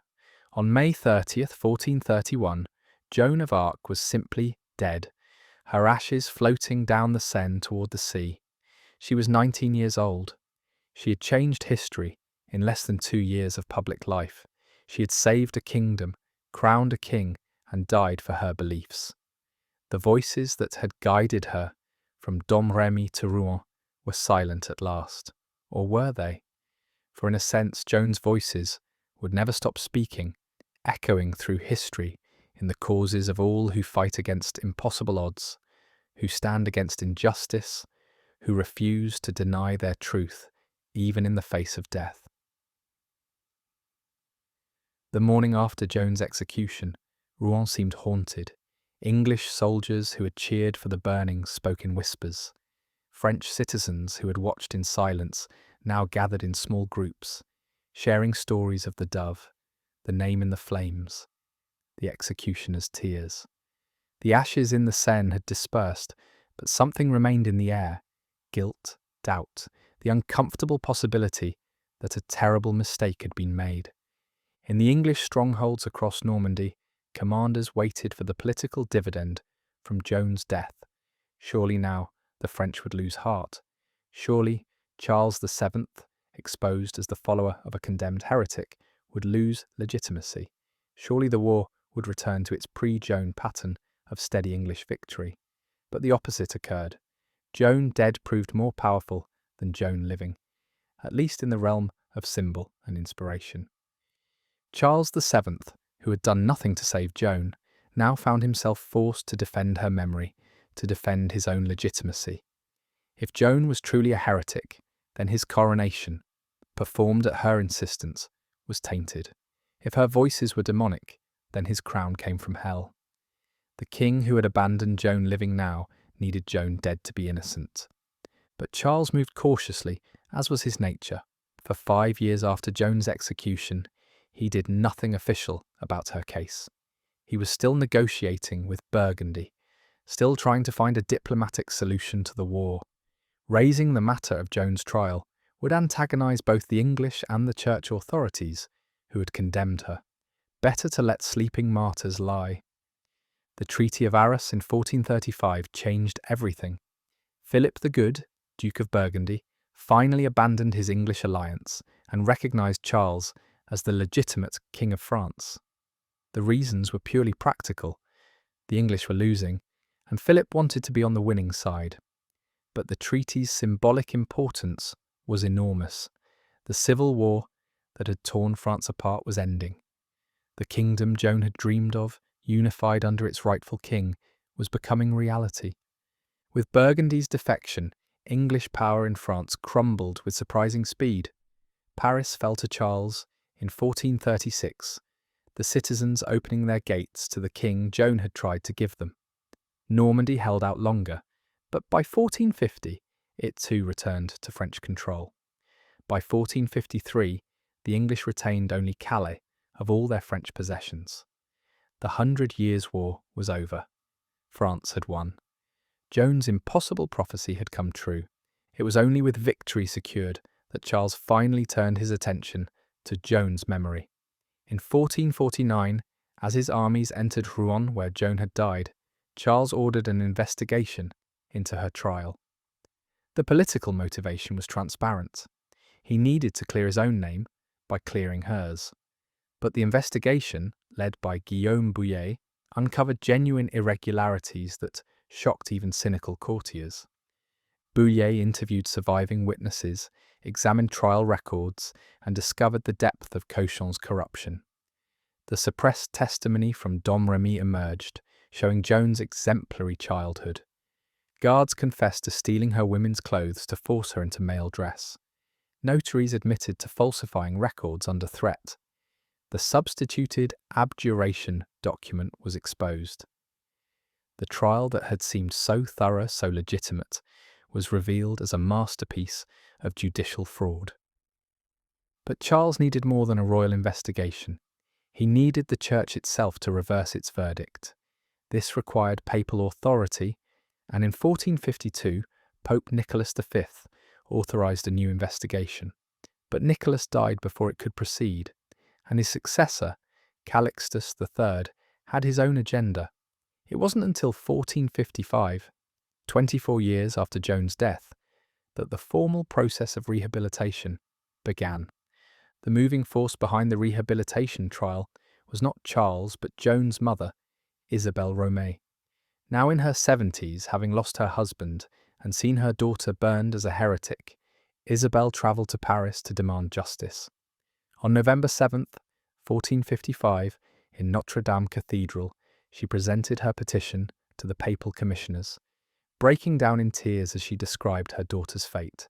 "I had a daughter," Isabelle testified, "born in lawful wedlock, whom I reared in the fear of God and respect for the tradition of the Church, as far as her age and the simplicity of her condition allowed. Yet although she never did think, conceive, or do anything whatever which set her out of the path of the faith, certain enemies had her arraigned in religious trial. Despite her disclaimers and appeals, both tacit and expressed, they condemned her in a damnable and wicked trial and put her to death most cruelly by fire. I demand that her name be restored." The rehabilitation trial that followed was as thorough as the condemnation trial had been corrupt. Over the next year, 115 witnesses testified in sessions held across France. Childhood friends from Domrémy described Joan's piety and charity. Soldiers who had fought beside her testified to her courage and faith. Even hostile witnesses from the original trial admitted to procedural violations and coercion. Jean Dunois, now one of France's greatest generals, testified about Joan's transformation of French military fortunes. "Before the Maid came," he said, 200 English could rout 500 French. After she came, 400 French could fight the entire English army. He described her prophetic knowledge, her tactical insights, her ability to inspire troops who had forgotten how to hope. Jean d'Aulon, Joan's faithful squire, wept as he described her capture at Compiègne. He had tried to follow her into captivity, but had been prevented. For 25 years, he had lived with the guilt of surviving when she had not. His testimony revealed intimate details of Joan's daily life, her fasting, her prayers, her tears for enemy dead, her joy in victory tempered always by sorrow for Christian blood spilled. Even more powerful was the testimony of those who had participated in condemning her. Jean Massieu, who had been the trial's usher, described Joan's final moments. She asked most fervently that a cross be held before her eyes. An Englishman who was present made a small cross from a stick and gave it to her. She took it devoutly and kissed it. making her lamentations to God, our Redeemer, who had suffered on the cross for our redemption. She put this cross in her bosom, between her flesh and her clothing. Several witnesses testified to posthumous miracles. Jean Riquier claimed he had seen Joan's name written in the flames. Pierre Cousquel, a stonemason, swore he had seen a white dove fly from the fire at the moment of her death. Others spoke of more subtle miracles: English soldiers who had cursed her dying of mysterious illnesses, French prisoners inexplicably freed, battles won against impossible odds after invoking Joan's name. The testimony revealed not just Joan's innocence, but the depth of popular devotion to her memory. For 25 years, despite official condemnation, people had preserved her story, named children after her, prayed to her in secret. In Orléans, the city she had saved, annual celebrations of her victory had continued despite English and Burgundian disapproval. Joan had become, without canonization, a folk saint. The Inquisitor General, Jean Bréhal, who led the rehabilitation proceedings, went beyond merely exonerating Joan. His summation was a devastating indictment of the original trial and a theological vindication of Joan's entire mission. Her voices, he argued, showed all the signs of divine origin. They urged her to virtue, to charity, to defense of the legitimate king. Her prophecies had come true. Her military success against overwhelming odds proved divine favour. Far from being a heretic, Joan was a martyr who had died for faith and country. On July 7, 1456, in a solemn ceremony in Rouen, the very city where Joan had burned, the Rehabilitation Court delivered its verdict. The original trial was declared contaminated with fraud, calumny, wickedness, contradictions, and manifest errors of fact and law. The 12 articles of accusation were torn from the records and publicly burned. Joan was declared innocent of all charges, a faithful Catholic who had died unjustly. Pierre Cauchon, who had died in 1442, was posthumously excommunicated. The other judges were formally censured, though most were dead or had fled. The University of Paris, which had endorsed Joan's condemnation, issued a careful statement distancing itself from the verdict. The English, who still held Calais, simply ignored the whole proceeding. But for Joan's family, the rehabilitation brought closure, if not comfort. Her brothers, Pierre and Jean, had fought in Charles's armies, trading on their sister's fame. They had been ennobled as the Du Lis family, though the title brought more prestige than wealth. Now their sister was officially innocent, a martyr rather than a heretic. It was something, though it could never bring her back. The rehabilitation, however, was not the end of Joan's story, but a new beginning. Cleared of heresy, she could now be venerated, at least informally. Churches were dedicated to her. Statues were erected. Plays and poems celebrated her deeds. She became a symbol of French nationalism, divine providence, and female courage. Each generation would remake Joan in its own image, finding in her story what it needed to find. During the wars of religion, Catholics claimed Joan as a defender of the true faith, while Protestants saw her as a victim of church corruption. During the Revolution, she was alternately condemned as a tool of royalty and celebrated as a daughter of the people who had risen from nothing. Napoleon declared her a French national hero, using her image to inspire his armies. The Restoration monarchy claimed her as a royalist martyr. The movement for Joan's official canonization began in earnest in 1869, when Bishop Félix Dupanloup of Orléans petitioned the Vatican to begin proceedings. The timing was not coincidental. France had just suffered devastating defeat in the Franco-Prussian War, losing Alsace and Lorraine, Joan's homeland, to Germany. The nation needed its warrior saint more than ever.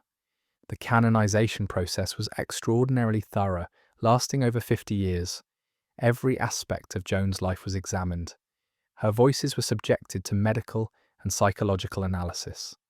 Theories ranged from temporal lobe epilepsy to schizophrenia to deliberate fraud. Yet no natural explanation could account for her prophetic knowledge, her military success, or her theological sophistication. The Church required miracles for canonization, and 3 were eventually verified. All involved the healing of nuns suffering from cancer or tuberculosis after praying to Joan. Skeptics noted that all 3 nuns were French, suggesting national bias.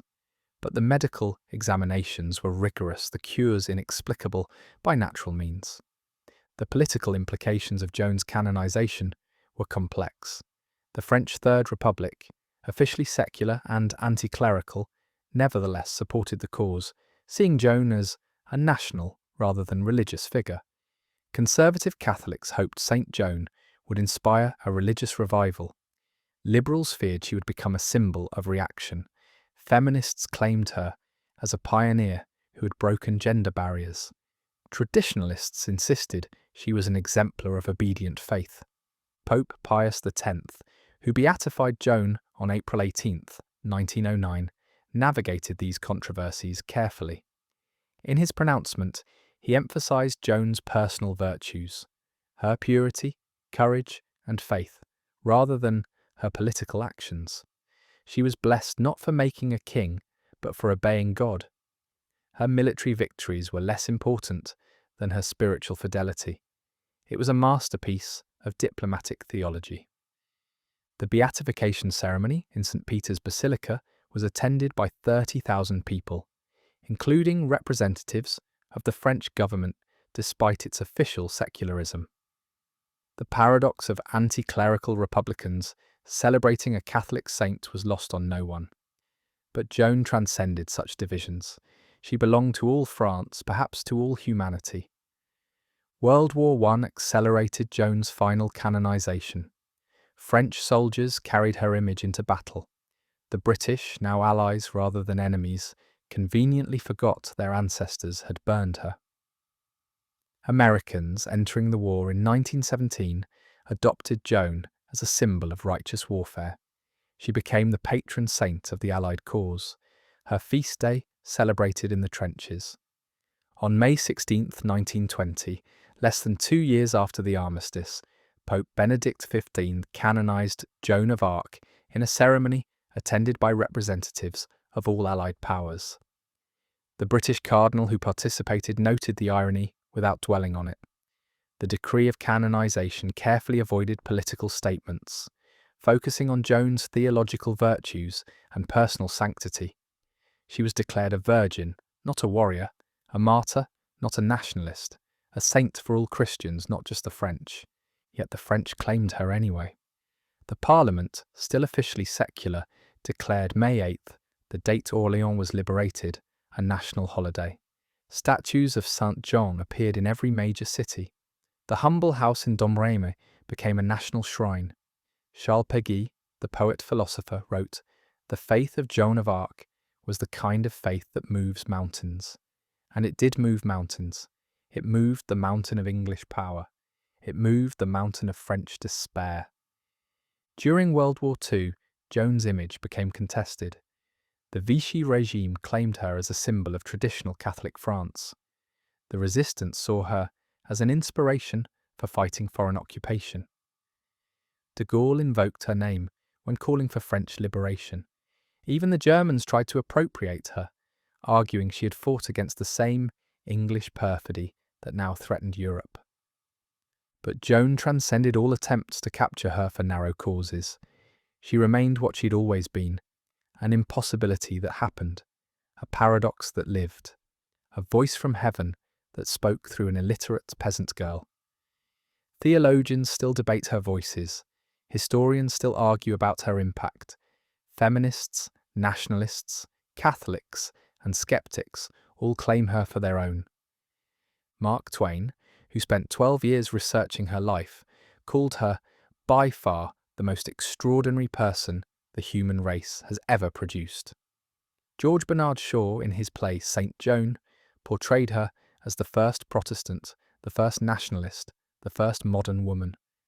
Carl Dreyer's silent film presented her as a pure spirit crushed by institutional power. Each interpretation revealed as much about its creator as about Joan herself. Modern science has tried to explain Joan through psychology, neurology, and sociology. Theories abound. She was schizophrenic, epileptic, or suffering from tuberculosis-induced hallucinations. She was a tool of court factions, a carefully coached imposter, a gender dysphoric teenager seeking escape from traditional female roles.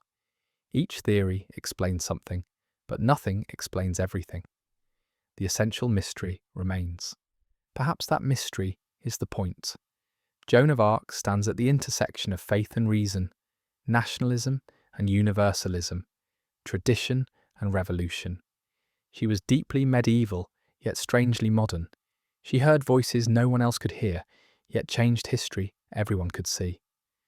She failed in her ultimate mission. She did not live to see the English driven from France, yet succeeded in ways she never imagined. Today, 600 years after her birth, Joan of Arc remains alive in human consciousness. In Orléans, they still celebrate her victory every May. In Rouen, a modern church marks the spot where she burned. In Domrémy, pilgrims still visit her childhood home. Her name is invoked by revolutionaries and reactionaries, believers and skeptics, feminists and traditionalists. She belongs to everyone and no one. The young girl who heard voices in her father's garden has become immortal in the only way humans can, through memory, through story, through the endless retelling of an impossible life that actually happened. She remains what she declared herself to be at her trial. I was born for this. What this was, military victory, martyrdom, sainthood, or eternal mystery, perhaps even Joan didn't fully know. But whatever it was, she achieved it. The voices that called to Joan in that garden in Domrémy still echo today, not as audible sounds, but as inspiration, challenge, and question. They ask us what we would die for, what truths we hold so dear that we would face the fire rather than deny them. They remind us that sometimes the impossible happens, that sometimes a nobody from nowhere can change everything, that sometimes heaven touches earth in the most unexpected ways. Joan of Arc died at 19, but she's been alive now for 6 centuries. The English burned her body, but they could not burn her story. The church condemned her as a heretic, then canonized her as a saint. Kings abandoned her, then claimed her legacy. She failed, she succeeded, she died, she lived. She was Joan the Maid, Joan of Arc, the Pucelle d'Orléans, Saint John. She was all of these, and none of them. She was, in the end, exactly what her voices told her she would be. The Virgin who saved France, even if France could not save her. The year is 1461, 30 years after Joan's death. In a tavern in Orléans, an old soldier named Jean de Metz sits by the fire, his hair now white, his hands trembling with age. Young men buy him wine to hear his stories of the maid. She knew things, he tells them, his eyes distant with memory, things no village girl could know. The location of a sword buried behind an altar, the outcome of a battle, happening hundreds of miles away. The face of a king she'd never seen. He pauses, drinks deeply. I've fought in many wars since. I've seen brave men and cowards, saints and sinners, but I've never seen anything like her. When she looked at you with those dark eyes and told you God had work for you to do, you believed her. You had to believe her. This scene, repeated in countless variations across France, was how Joan first achieved immortality, not through official histories or theological treatises, but through the memories of those who knew her, fought beside her, watched her burn. These oral traditions, passed from veteran to child, from mother to daughter, kept Joan alive in the decades when the powerful wanted her forgotten. The stories evolved in the telling, as stories do. Joan's military prowess grew with each retelling until she became an undefeatable warrior who had never lost a battle, forgetting Paris, forgetting the minor skirmishes where she'd been driven back. Her prophecies multiplied until she had predicted everything from the death of kings to the weather on particular days. Her piety expanded until she was spending entire nights in prayer, living on nothing but communion wafers, levitating during Mass. But alongside these embellishments, kernels of truth persisted. The old soldiers always emphasized her kindness to prisoners, her tears for enemy dead, her insistence that English soldiers were not demons but misguided Christians who could be saved. The women who had known her spoke of her courtesy, her refusal to curse, her discomfort with the crude jokes of military camps. The priests remembered her devotion, her detailed knowledge of prayers and saints despite her illiteracy. These folk memories created a Joan more human and more divine than any official record. She became simultaneously the girl next door and the chosen of God, approachable yet untouchable, one of them yet set apart. In the villages of the Loire Valley, mothers would invoke her name to inspire courage in their children. In Normandy, even in formerly English territories, people would whisper prayers to her, despite the church's condemnation. The first written accounts began appearing within a generation of her death. Christine de Pizan, Europe's first professional female writer, composed a poem about Joan in 1429. While Joan still lived, it was the last work Christine wrote before entering a convent, as if Joan's appearance had fulfilled something she had been waiting for her entire life. I, Christine, who have wept for 11 years in a walled abbey, now, for the first time, begin to laugh. In 1429, the sun began to shine again. The rejected child of the rightful king of France, who had suffered so much, now comes as a crowned king. And all this has been accomplished by the maid, a young virgin. The chroniclers who followed were less poetic, but equally fascinated. The Journal du Siège d'Orléans, written by an anonymous eyewitness, provided detailed accounts of Joan's military operations, precise enough that modern historians can trace her movements day by day. The Chronique de la Pucelle, compiled in the 1460s, wove together testimonies from dozens of witnesses, creating the first comprehensive biography, but it was in the realm of popular literature that Joan truly flourished. The Mystery of the Siege of Orléans, a vast theatrical production requiring 3 days to perform, toured French cities for centuries. With a cast of hundreds, elaborate battle scenes, and machinery to produce miraculous stage effects, it was part religious pageant, part nationalist propaganda, part popular entertainment. Audiences would weep when the actress playing Joan forgave her enemies, cheer when she crowned the king, and riot if local authorities tried to cancel performances. These mystery plays served a crucial function in a largely illiterate society. They fixed Joan's story in popular consciousness more firmly than any written history could. Every major city had its own version, each emphasizing local connections to Joan. Orléans naturally focused on the siege. Reims glorified the coronation.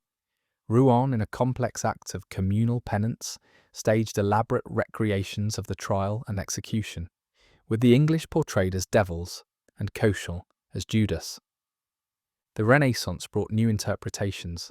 Humanist scholars, rediscovering classical texts, compared Joan to ancient heroines, to Judith, who saved Israel, to Camilla, the virgin warrior of the Aeneid, to the Amazons who challenged Greek heroes. The comparison to Deborah, the biblical judge who led Israel to victory, became particularly popular. Both were women called by God to save their nations through military leadership. Both challenged traditional gender roles while maintaining religious authority. The Protestant Reformation created a paradox for Joan's memory. Protestant reformers, attacking Catholic corruption, should have championed Joan as a victim of a corrupt church, a simple believer who heard God directly without clerical mediation. Some did. The English Protestant historian Samuel Butler called her a noble spirit misled by popish superstition, but true to her own conscience. But most Protestants couldn't embrace someone so thoroughly Catholic in her devotions, so devoted to saints and sacraments. Catholics faced their own dilemma.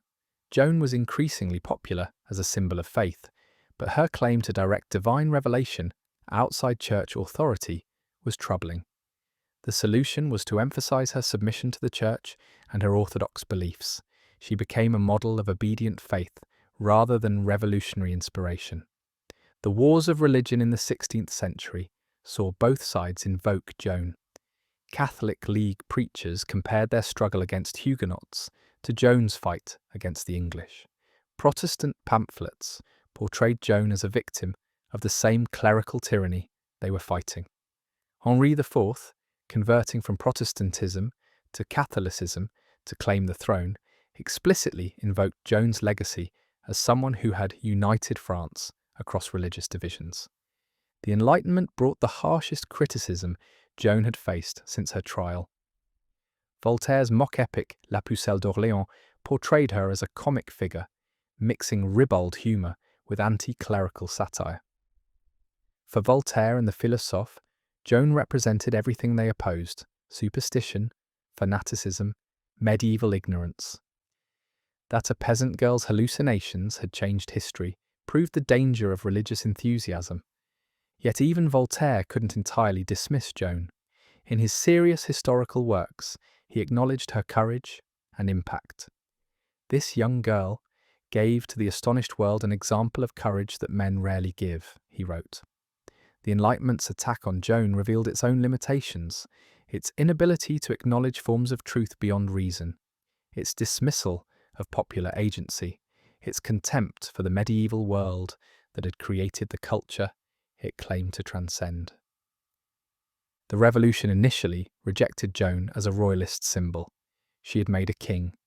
The revolution was destroying monarchy. She represented medieval superstition. The revolution championed reason. But as the revolution became a nationalist war against European monarchies, Joan was rehabilitated as a patriot who had fought foreign invaders. Napoleon explicitly invoked her when calling for resistance against coalitions of enemies. The Romantic movement embraced Joan with passion that would have puzzled the Enlightenment. For the Romantics, her voices were not hallucinations, but authentic spiritual experiences. Her medieval faith was not superstition, but organic connection to transcendent truth. Her peasant origins were not embarrassing, but proof that the simple soul could perceive what sophisticated minds missed. Friedrich Schiller's play Der Jungfrau von Orleans transformed Joan into a romantic heroine, torn between divine mission and human love. Though historically inaccurate, Schiller has Joan die gloriously in battle rather than at the stake. It captured something essential about Joan's story: the tragedy of someone forced to choose between personal happiness and transcendent duty. The 19th century saw an explosion of Joan literature, art and music. Every major French writer tackled her story: Michelet with nationalist passion, Alexandre Dumas with swashbuckling adventure, Anatole France with ironic skepticism. Painters competed to capture her image, Ingres showing her at Charles VII's coronation, Millet depicting her hearing her voices, countless others imagining her in armour, at prayer, at the stake. But perhaps the most remarkable 19th century treatment came from an unexpected source: Mark Twain. The American humorist, known for his skepticism and irreverence, spent 12 years researching Joan's life, learning French to read original documents. His personal recollections of Joan of Arc, 1896, published under a pseudonym because he feared it wouldn't be taken seriously under his own name, was a work of devotion. She was perhaps the only entirely unselfish person whose name has a place in profane history. No vestige or suggestion of self-seeking can be found in any word or deed of hers. When we reflect that her century was the brutalest, the wickedest, the rottenest in history since the darkest ages, we are lost in wonder at the miracle of such a product from such a soil. Twain's Joan was neither Catholic saint nor nationalist hero, but something more universal: the incorruptible individual standing against corrupted institutions, the voice of conscience in an age of cynicism. His interpretation influenced American understanding of Joan for generations, making her a symbol of individual integrity rather than religious or national identity. The late 19th century also saw the beginning of serious scholarly study of Joan. Jules Quicherat published the complete trial transcripts in 5 volumes, 1841 to 1849, making the primary sources available to researchers. Pierre Champion compiled documentation on every known person who had contact with Joan. Historians began distinguishing between the historical Joan and the legendary accretions, though they found the two impossibly intertwined. Medical and psychological theories proliferated. In 1879, Dr. Hubert Grimm diagnosed Joan with hysteroepilepsy, a fashionable 19th century diagnosis that explained everything and nothing. In 1904, Joseph Fabre proposed tuberculosis affecting the temporal lobe. In 1908, Georges Dumas suggested a combination of hysteria and mystical ecstasy. Each theory reflected contemporary medical fashion more than historical evidence. The early 20th century brought new artistic interpretations. George Bernard Shaw's Saint Joan, 1923, presented her as a prototype of Protestant nationalism, centuries ahead of her time. Shaw's Joan is intellectually sophisticated, articulating theological and political positions with eloquence the historical Joan never possessed. Yet Shaw captured something essential: Joan's absolute certainty and its collision with institutional authority. Cochon. You are in effect saying that you are in direct communication with heaven, and that I, as Bishop of Beauvais, am not. Joan. How could it be otherwise? I am always in communication with heaven, for the saints speak to me every day. Carl Dreyer's silent film, The Passion of Joan of Arc, 1928, took the opposite approach, using the actual trial transcripts as dialogue, employing extreme close-ups of faces, creating a claustrophobic atmosphere of spiritual crisis. Dreyer stripped away all historical context to focus on Joan's final ordeal. Maria Falconetti's performance, showing Joan's terror, doubt, courage, and transcendence without words, remains one of cinema's greatest achievements. These artistic interpretations coincided with Joan's official canonization in 1920, but they weren't simply Catholic propaganda. Shaw was a socialist skeptic, Dreyer a Danish Lutheran. Joan had transcended religious boundaries to become a universal symbol of spiritual integrity, resistance to oppression, and the power of individual conscience against institutional authority. World War I had made Joan newly relevant. French soldiers in the trenches invoked her as they faced their own, seemingly impossible odds. The British, now allies, conveniently forgot their ancestors had burned her. Americans adopted her as a symbol of the crusade for democracy. A medieval peasant girl had become a modern military inspiration. But it was World War II that most dramatically demonstrated Joan's enduring power. Both Vichy France and the Free French claimed her. Pétain's collaborationist government portrayed her as a defender of traditional Catholic France against modern corruption. De Gaulle's resistance saw her as an inspiration for fighting foreign occupation. The Germans tried to appropriate her as an opponent of British imperialism. The Allies invoked her as a martyr to tyranny. The most powerful wartime invocation came from the French resistance. Young women taking pseudonyms for underground work often chose Jeanne. The Maquis groups hiding in forests saw parallels to Joan's voices, calling her from rural obscurity to national salvation. The communist resistance, officially atheist, still found inspiration in the peasant girl who had challenged every authority of her time. After the war, Joan underwent another transformation. The feminist movement claimed her as a pioneer who had broken gender barriers, led armies, and refused to accept limitations placed on women. The fact that she had maintained her virginity, which earlier generations saw as holy, was now interpreted as resistance to male sexual dominance. Her male clothing became a statement of gender liberation rather than practical necessity or divine command. But this feminist Joan created new controversies. Some scholars argued that emphasizing her gender pioneering distorted her historical reality. Joan never challenged women's general role in society, only her personal exemption from it due to divine command. Others contended that Joan's example, regardless of her intentions, had expanded possibilities for women throughout history.